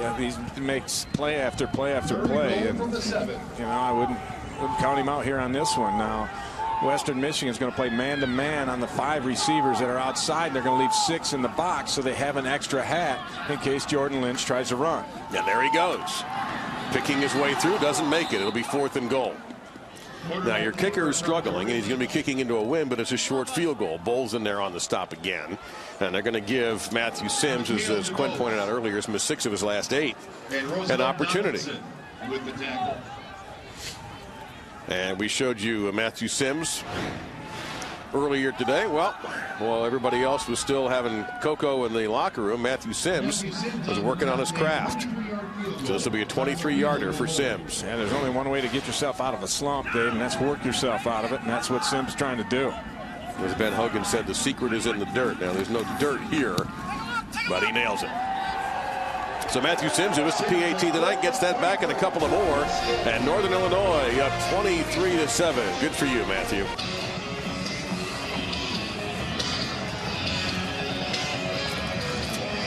Well, in the kicking game right now, you don't know what we're going to get here. And it's going to be a very high and very short kickoff. Fair catch made at the 29-yard line. It'll be Western Michigan, and Zach Terrell, can he ignite an offense that has struggled all season long to score? Now, Diesel on the left is so beloved here that on senior day, Diesel went out after Jordan Lynch, okay? That's how beloved Diesel is as a mascot. Mission is the new Husky mascot. And we were here yesterday for our meeting for the coaches, and it was snowing pretty hard. And they were running, I think it was Mission. It was out there getting a little training run in on the field in the snow. They were built for that stuff. Terrell, pressure, runs into it, and he's down. Lose a yard, 2nd down and 11 coming up. Jason Meehan in there, number 49, and a junior from Webster Groves, Missouri. And Meehan just ran around the edge. Actually, he was being chased around the edge by Stephen O'Neal, and Meehan kept working up in the middle there and got things forced back into him and makes the play. 29th sack by the Huskies defense this year, 1st on the night.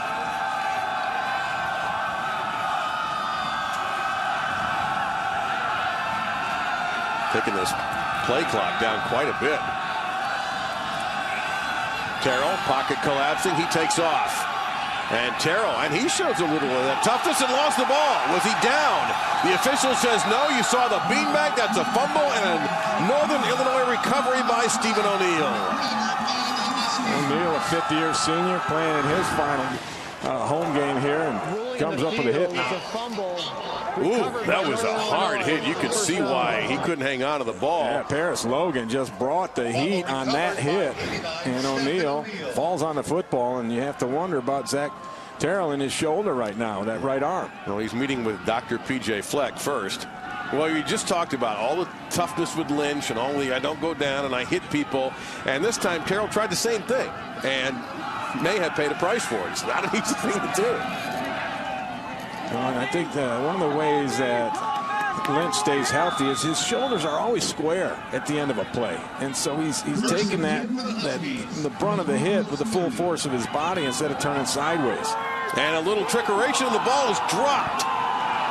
And Northern Illinois is going to have to eat a big loss. They try to go to Argyros Turner, and it's going to be a loss of 16 yards.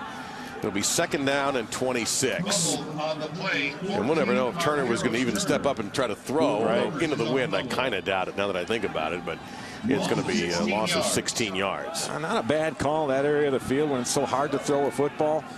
But it doesn't always work out for you, and there's a reason why you maybe don't want to try those type of things in this type of weather. Lynch handles the low snap. Now they're going to just go to conventional straight-ahead running play and get 6 yards back with Cameron Stingley.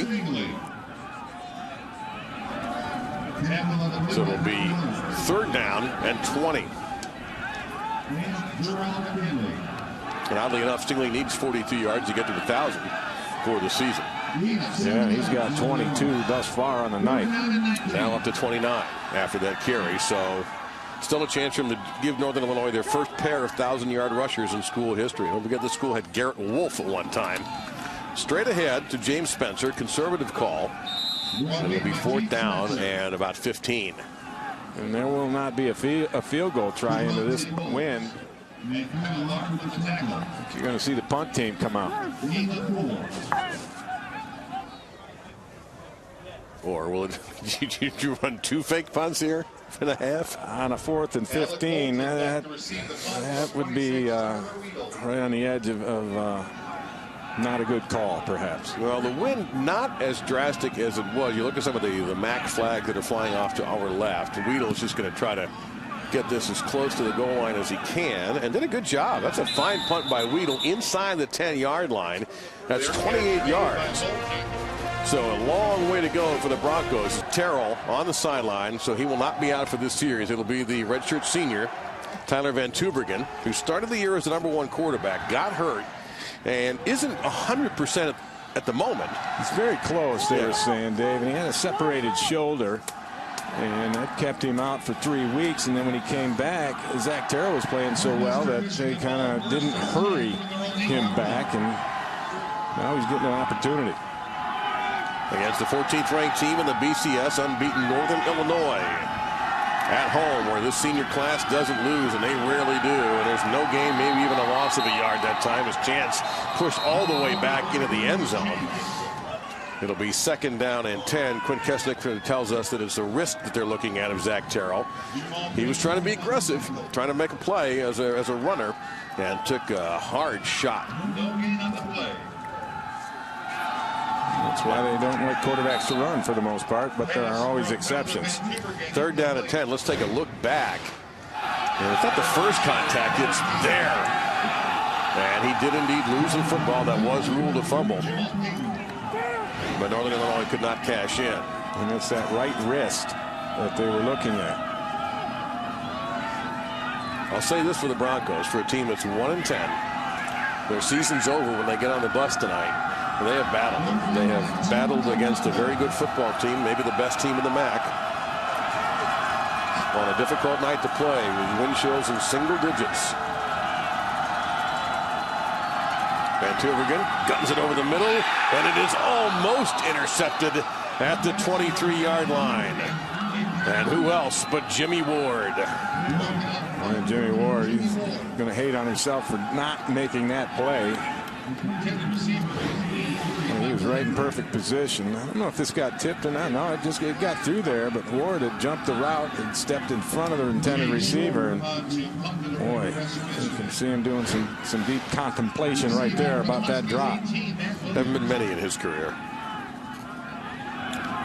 6 interceptions on the year for Ward. He had 10 tackles in that highlight interception last week in the victory over the Rockets. Line drive.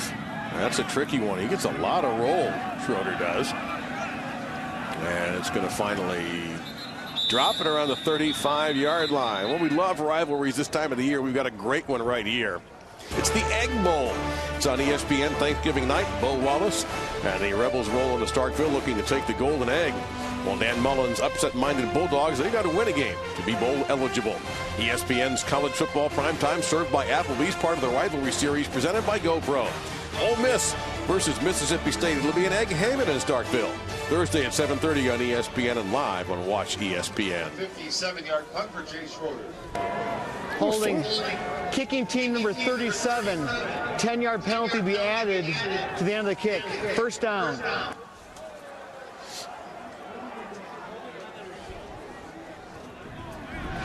So we take a look at this matchup in Starkville. Of course, tradition all over this series. A lot of these players have been recruited by both schools, so there's always that angle. The 15th longest series, are tied for it in the history of college football. And it's the 86 battle, not just a typical egg, mind you, but a golden egg. And that part of it began back in 1927.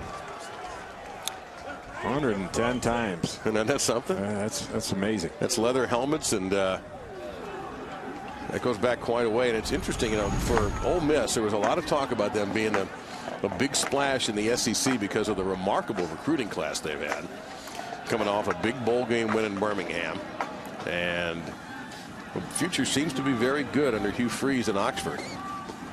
Yeah, I know those great recruiting classes, they don't usually manifest for a few years. Well, they're going to re-kick. He talked about adding 10 yards, and then they have ruled, Northern Illinois just said, you know what? We want to put Jay Schroeder almost in our new facility, off to behind him. Schroeder, another low kick. Definitely better field position. Fielded by Matt Williams. And instead of their own 35-yard line where the kick was down, they're going to be at the Western Michigan 37-yard line with 1:45 to go in this third quarter. Great call there by Coach Carey to, rather than take the 10 yards at the end, make them do it again. And it's a nervous thing, kicking out of the back of your own end zone. And it's very seldom do you get a great punt. Especially with that rugby style, if you can catch the bounce, which Williams did, you can mitigate that roll and really change and flip the field position, and that's what they did. Rod Carey completing his first season as the head coach here. Dave Doran left for NC State during the bowl season. Stutter step, Lynch, unbelievable run, how he got through a small gap. Lynch fighting for the last yard, and he's in the end zone for a third time tonight. Didn't you know he was going to go all the way?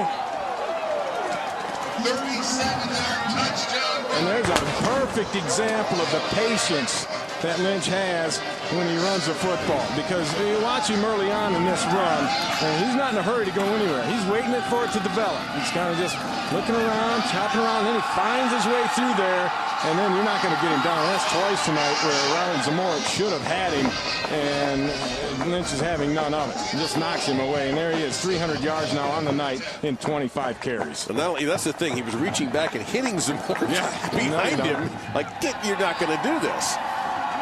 What is really cool, if we show the low angle again, is you don't see Lynch right away. Yeah, you can't see. There's the patience I'm talking about. There he is. You know, the change of direction, and now he wends his way through that line, and there he is. You talked about it. Just he wasn't going to let Zamora tackle him. And he said, I've already seen this once, and I got you away with a stiff arm the first time. Now I'm going to beat on you with a couple of forearm shivers behind the back, no less. 12 rushing touchdowns over the last 4 games now. You know, this isn't the first time that he's gone for 300 yards this season, Jordan Lynch, against Central Michigan. He also tore off 300-plus yards. And here it is, 316, the NCAA record for a quarterback. And I got to tell you, I think he's on his way to breaking that one tonight. 1:36 left to go here in the third. And there's still some yards out there for Jordan Lynch. Can he get 400? All right, let me ask you. You are the perfect person to ask. You played in this league. You succeeded in this league. Where does Jordan Lynch rank among the greatest MAC players of all time? Man, present company excluded? Well, we know where you Obviously, rank, of course. I don't where even... I rank myself, anyway. Well, he's right up there. Well, this kick is mishandled, and Western Michigan's just going to have to fall onto the 20-yard line. Darian Chance alertly realizing that they were about to give the football back up. And there's been some great ones. You know, Ben Roethlisberger was dominant when he was in this league. I think Byron Leftwich was unbelievable. You had Chad Pennington. You know, and I'm mentioning all quarterbacks here, obviously, but Dan Lefevre had a heck of a run there at Central Michigan. But I'm gonna say, because I'm a defensive guy, I'm gonna say Jack Lambert, who played at Kent State back in the day. I'm gonna give it to Jack Lambert on defense. And I'll tell you what, because we're here tonight and Jordan Lynch is just going off incredibly, I'll say Jordan Lynch in terms of the best offensive player ever in the Mid-American Conference. And by the way, Leftwich and Pennington played back in the days when Marshall was a member of the Mid-American Conference. Buck and a half left in the quarter. Van Tubbergen remaining in their quarterback, and he'll just throw this one away. Pass from Van Tubbergen incomplete.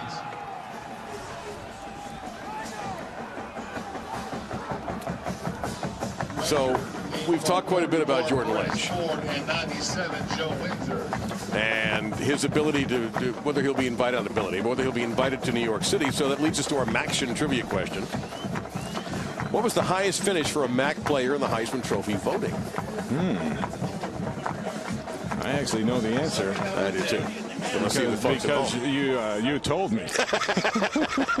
But we're going to make you wait. He'll make you wait around to the fourth quarter, and then we'll reveal the answer. Not that long a wait. It is not Ray Bentley, for those of you trying to Google it.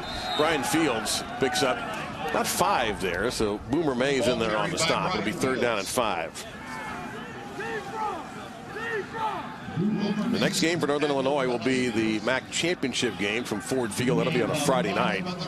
And they'll take on either Buffalo or Bowling Green. Those two play Friday afternoon at Ralph Wilson Stadium in Buffalo for the right to represent the East in the MAC title game. And that will be a whale of a ball game. I hope Western New York comes out and supports the Bulls in this contest.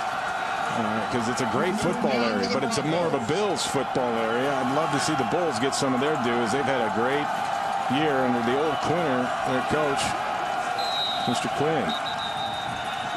We have a timeout taken by the Broncos with 35 seconds remaining. And Jeff Quinn in his 3rd year with the Buffalo Bulls and doing a great job there. Well, here's the deal. Bowling Green, best defense in the MAC, possibly. Buffalo's got a good one, too. And they're looking for their first 9-win season. You got to go back to when they weren't in the MAC. They weren't even Division II. They were a Division III school. And that's on ESPNU Friday at 1:30. I'll get a chance to watch a little of that before I get to work on Friday. But I'm looking forward to seeing what happens and very much excited about the MAC championship game. You got Khalil Mack, the defending, I guess, defensive player of the year in the Mid-American Conference. And then, of course, the Bowling Green defense you saw there, top ranked, good defensive battle. That both those teams can play some offense, too. This is going to be a nice football game. And then the winner will be sitting around for a week watching film with Jordan Lynch. 3rd down and 5 to Western Michigan. Now, the commissioner of the MAC, John Steinbrecher, is on hand, and we'll be hearing from John. He was talking on the field with Quint.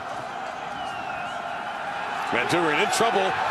Football came out and bounced right back into his hand. Jamal Payton, number 33, who had an interception earlier taken away by a penalty, was in there on the sack. It's a loss of 10 and 4th and very long. Yeah, overload blitz there from the backside, and you see that Fields picks up the outside guy rather than the inside guy. That's a mistake.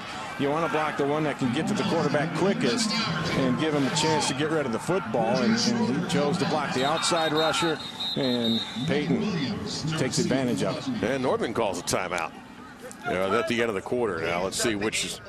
2 seconds. Yep. Timeout, Northern Illinois. Their first 30-second timeout. That was Anthony Wells who got an earful from Rod Carey, and I just wonder if he had to call the timeout to avoid a penalty for too many men on the field, which has happened already to Northern Illinois tonight. And Rod Carey just reminding them that these are the little things that good teams don't do, is make counting mistakes like that. Northern can't get into the top 16, and Northern Illinois remains, or Fresno State somehow gets around them. That's when you get a BCS buster. And there just so happens to be on this punt return by Matt Williams. We'll tell you that there's a representative from the Fiesta Bowl who happens to be here tonight. That might be the location for Northern Illinois should everything fall in place for the Huskies if they're able to make a second consecutive BCS Bowl game. Jordan Lynch tonight has rushed for 300 yards.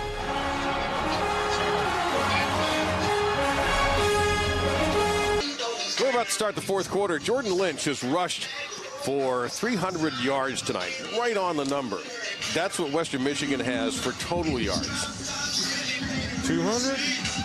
So Lynch has a football field's difference between his own performance on the ground alone and what Western Michigan has done entirely as a team on offense. Cameron Stingley in the game at the tailback position. I'm surprised Lynch is still in there. Well, he could take him out. Get the all-time record here. Let's not forget. He may be able to do it in one run. And Jordan Lynch putting his shoulder in. He's just shy of his own record for most yards by a quarterback in a game. And if they mark him at the 24, then he's tied it. That's 16. But this is what I noticed about Lynch last week and before. Watch at the end of the run. You want me? He'll punish you. Yeah. I love that. It's a 15-yard game, so he's got to get 2 to set the all-time record for a college quarterback owned by Jordan Lynch. Yeah, I'm going to go out on a limb and say this is his last drive here tonight. Handles it. There's the record. Jordan Lynch and takes a couple of hits, but again, and he's taking hands tonight. I don't blame him. He might be just a little bit tired, and he looks a little sore there. I can't blame him. Petway and Bowles.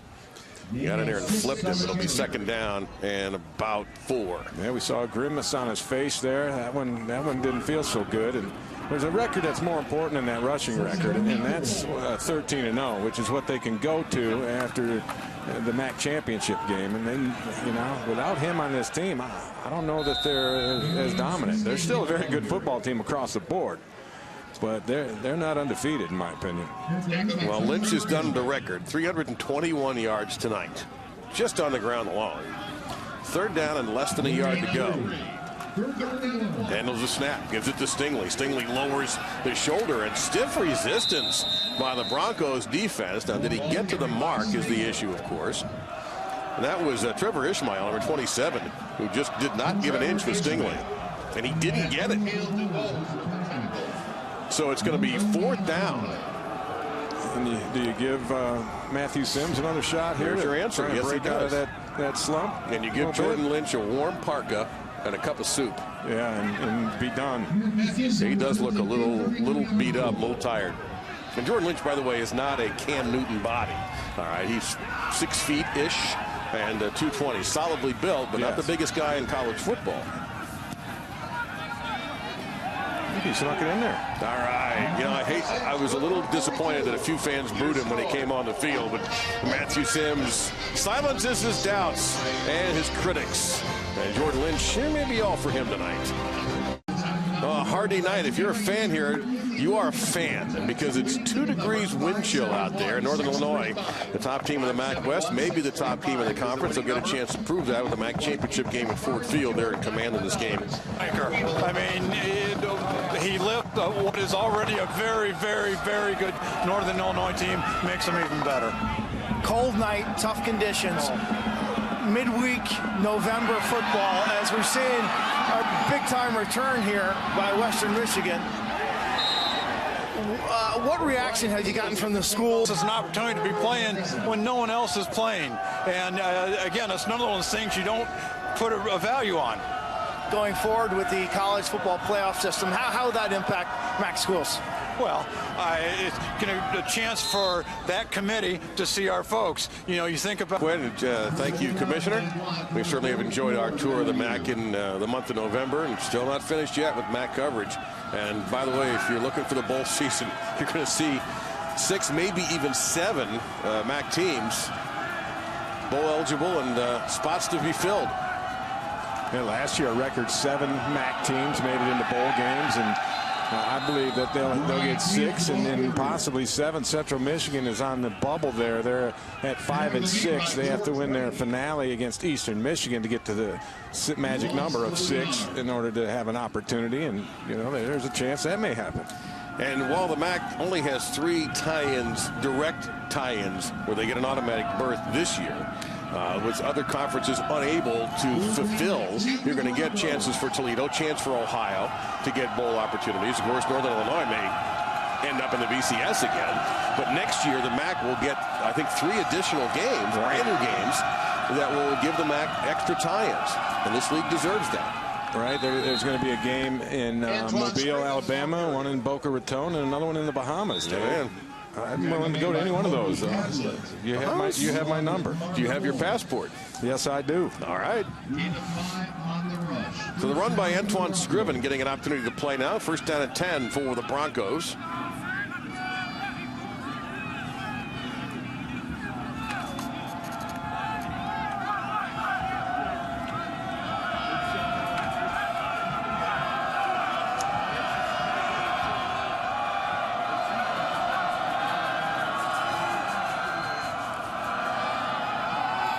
Scriven running hard. Carries a tackler down for 8 yards at the 32-yard line. Second down and 2. All right.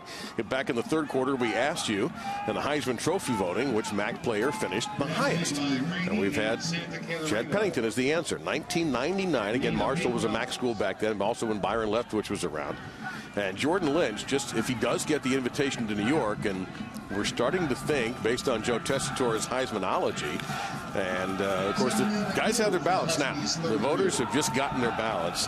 And listening to Rod Gilmore on College Football Talk during the week, Rod thinks that this is the year that the ballots are going to be held in the last second before they're turned in.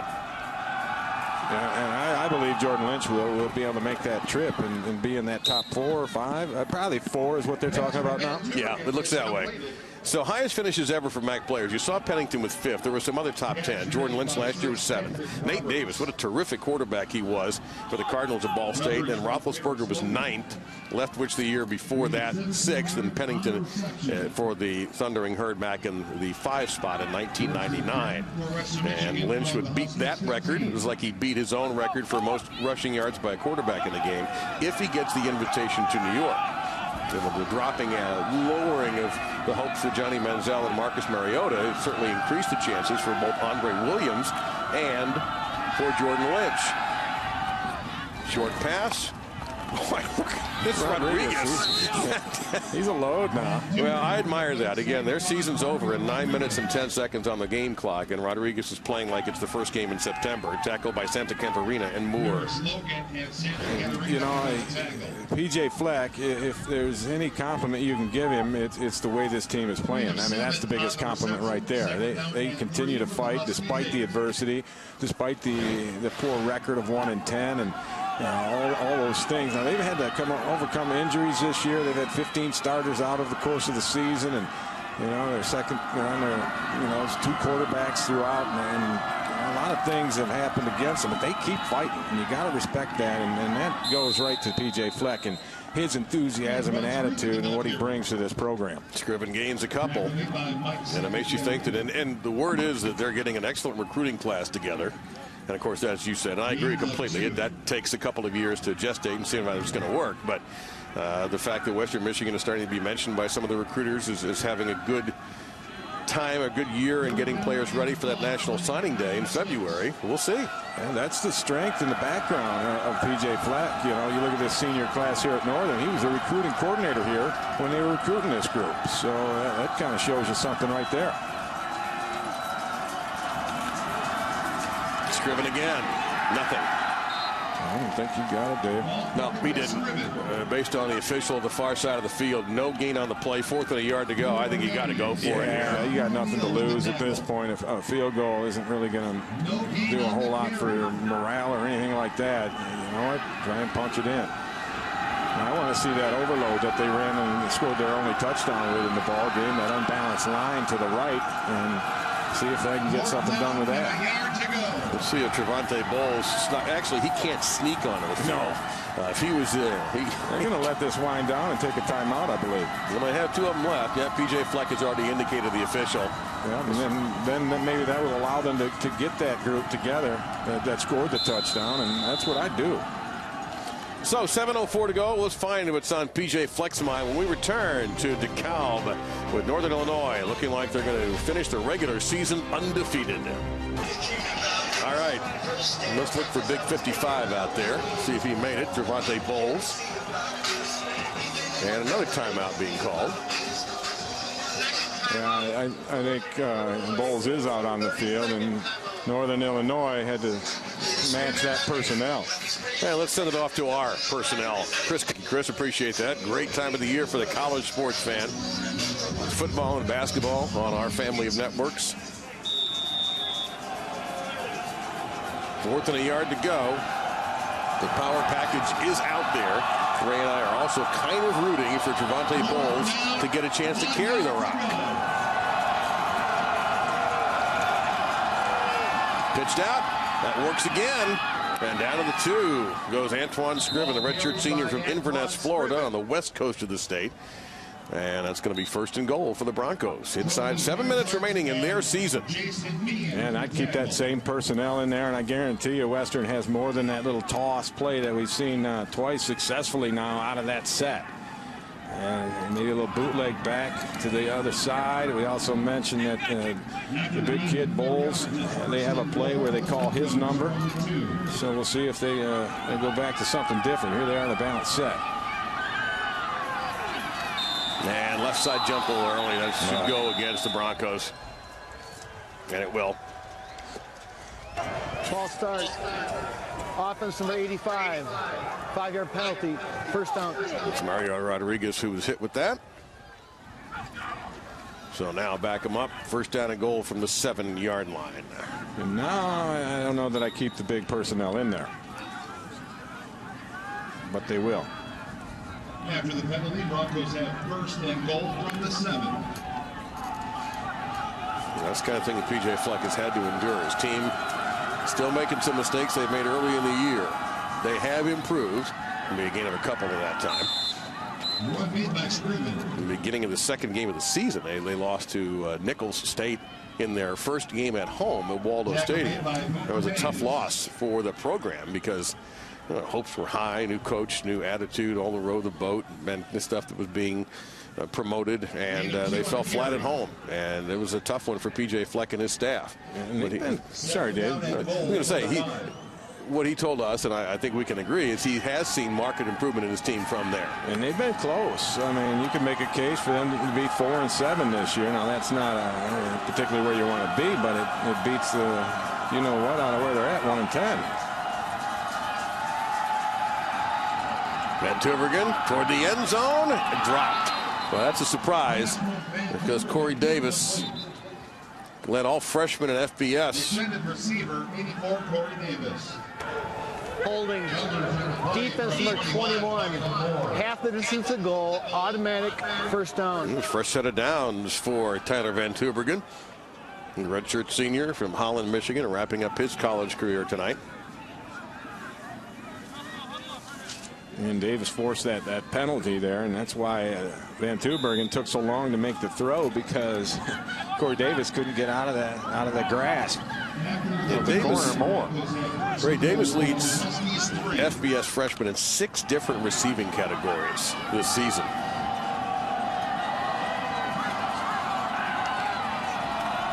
Power straight ahead and short. About a yard short. Northern Illinois hasn't given up a 4th quarter point in their last 3 games.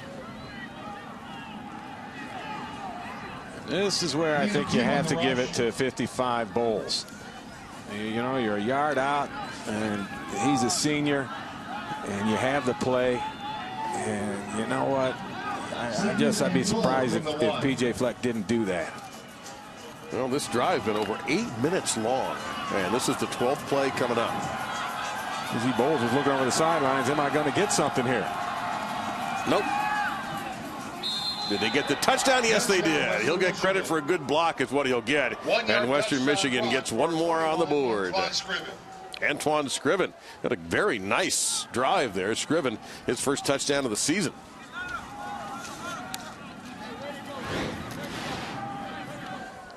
You see Bowles coming in, leading the way, and he actually knocked one of his own guys clear out of the way. That friendly fire is dangerous right there. And boy, he sent somebody a wind up. Well, he got in the end zone, we'll say that. But he's not differentiating between colors here. Nor should he. Just clear a path, baby. Got a little bit of a look at that beautiful indoor practice facility used just for several sports by Northern Illinois, and they're comfortably in front with 4:40 to go against Alabama. Oh, that'd be an upset. 45, Andrew Haldeman. There's the short kick. Again, the win is, that was mishandled. That's a loose ball recovered by Northern Illinois at the 19-yard line. So we think Jordan Lynch's evening is finished. Or is it? Is he going back out for more? All right, thank you. Looking forward to that matchup. That'll be a lot of fun. We speculated that Jordan Lynch wasn't going to play anymore, but I almost wonder if he just went to the coach and said, look, I'm not playing in the stadium again. Let me finish. Yeah, that would be the only way. I just can't imagine why he's out there, quite honestly. I certainly wouldn't let him run the football. That's incredible. Huskies ball first and 10. And Jordan Lynch has 321 yards rushing and 3 touchdowns on the ground tonight. He'll hand it off. Cameron Stingley trying to get to that 42-yard mark to get over 1,000. And Quinn Kesnick is still fantastic. One thing that stands out watching Jordan, his competitive spirit. When did you first notice that he had this competitive nature? Probably when he was in kindergarten. Yeah, when he started playing football in about kindergarten, about 5, 6 years old. Sheila, we asked him about his toughness. He says his toughness comes from you. Why is that the case? I have no idea. I mean, we just try to be good parents, you know, discipline them the right way. What are you most proud of? He's got all these great accomplishments. What are you most proud of? That he stayed as humble as he is. You know, he goes out there, he plays the game hard. It's a good football team, and he just stayed humbled. Thank you. Congratulations. Enjoy the rest of the season. Thank you. Thank you. Thank you, Quinn. Thank you, Jim and Sheila. And humble's a great word. We've talked to him a couple of times, and he is not a me guy, and he's also out of the game. While you heard the interview, you might have heard the crowd noise going on.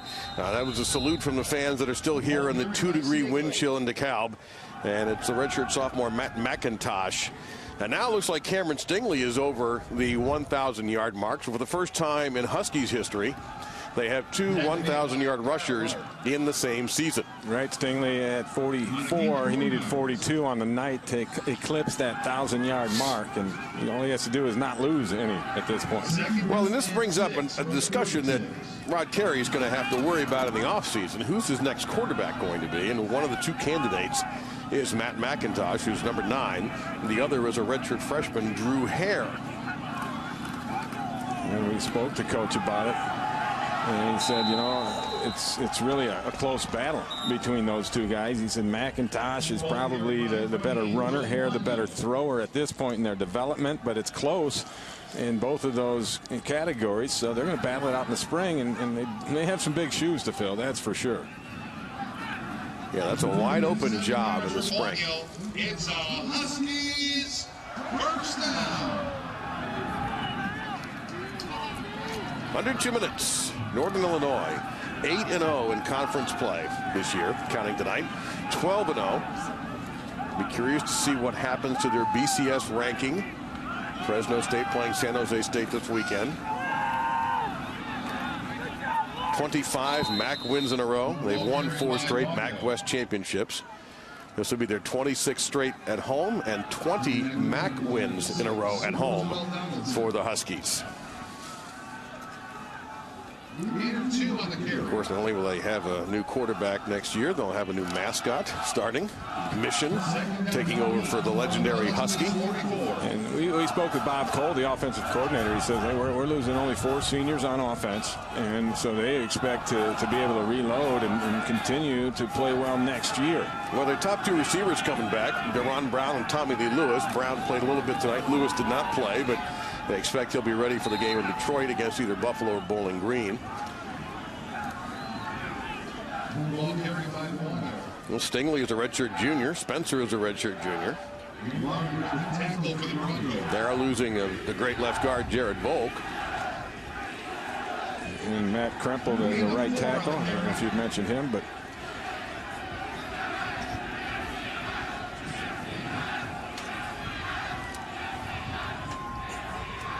I think a few of the fans that are here that stuck it out through the night, they're yelling BCS now in the final seconds of this game. And there you go, some history for this NIU program that seems to make history almost every week. Jordan Lynch is going to go over 2,000 yards on the season, I'm willing to bet, with 2 games left. 5-yard penalty. Third down. MAC championship game and then a bowl game of some kind. Whether it'll be a BCS game or not. After the penalty, it's 3rd down and 9 for the NIU Huskies. Certainly we want to thank the sports information staffs of both these schools for all of their help during the week. Our crew for hanging in tonight, especially those guys and women outside. We've appreciated it, believe me. How about the people in that warm truck down there? They get a little love coming too. A little bit. 463 total yards for the still unbeaten. Oh, and they gave Ron Carey a cold Gatorade bath.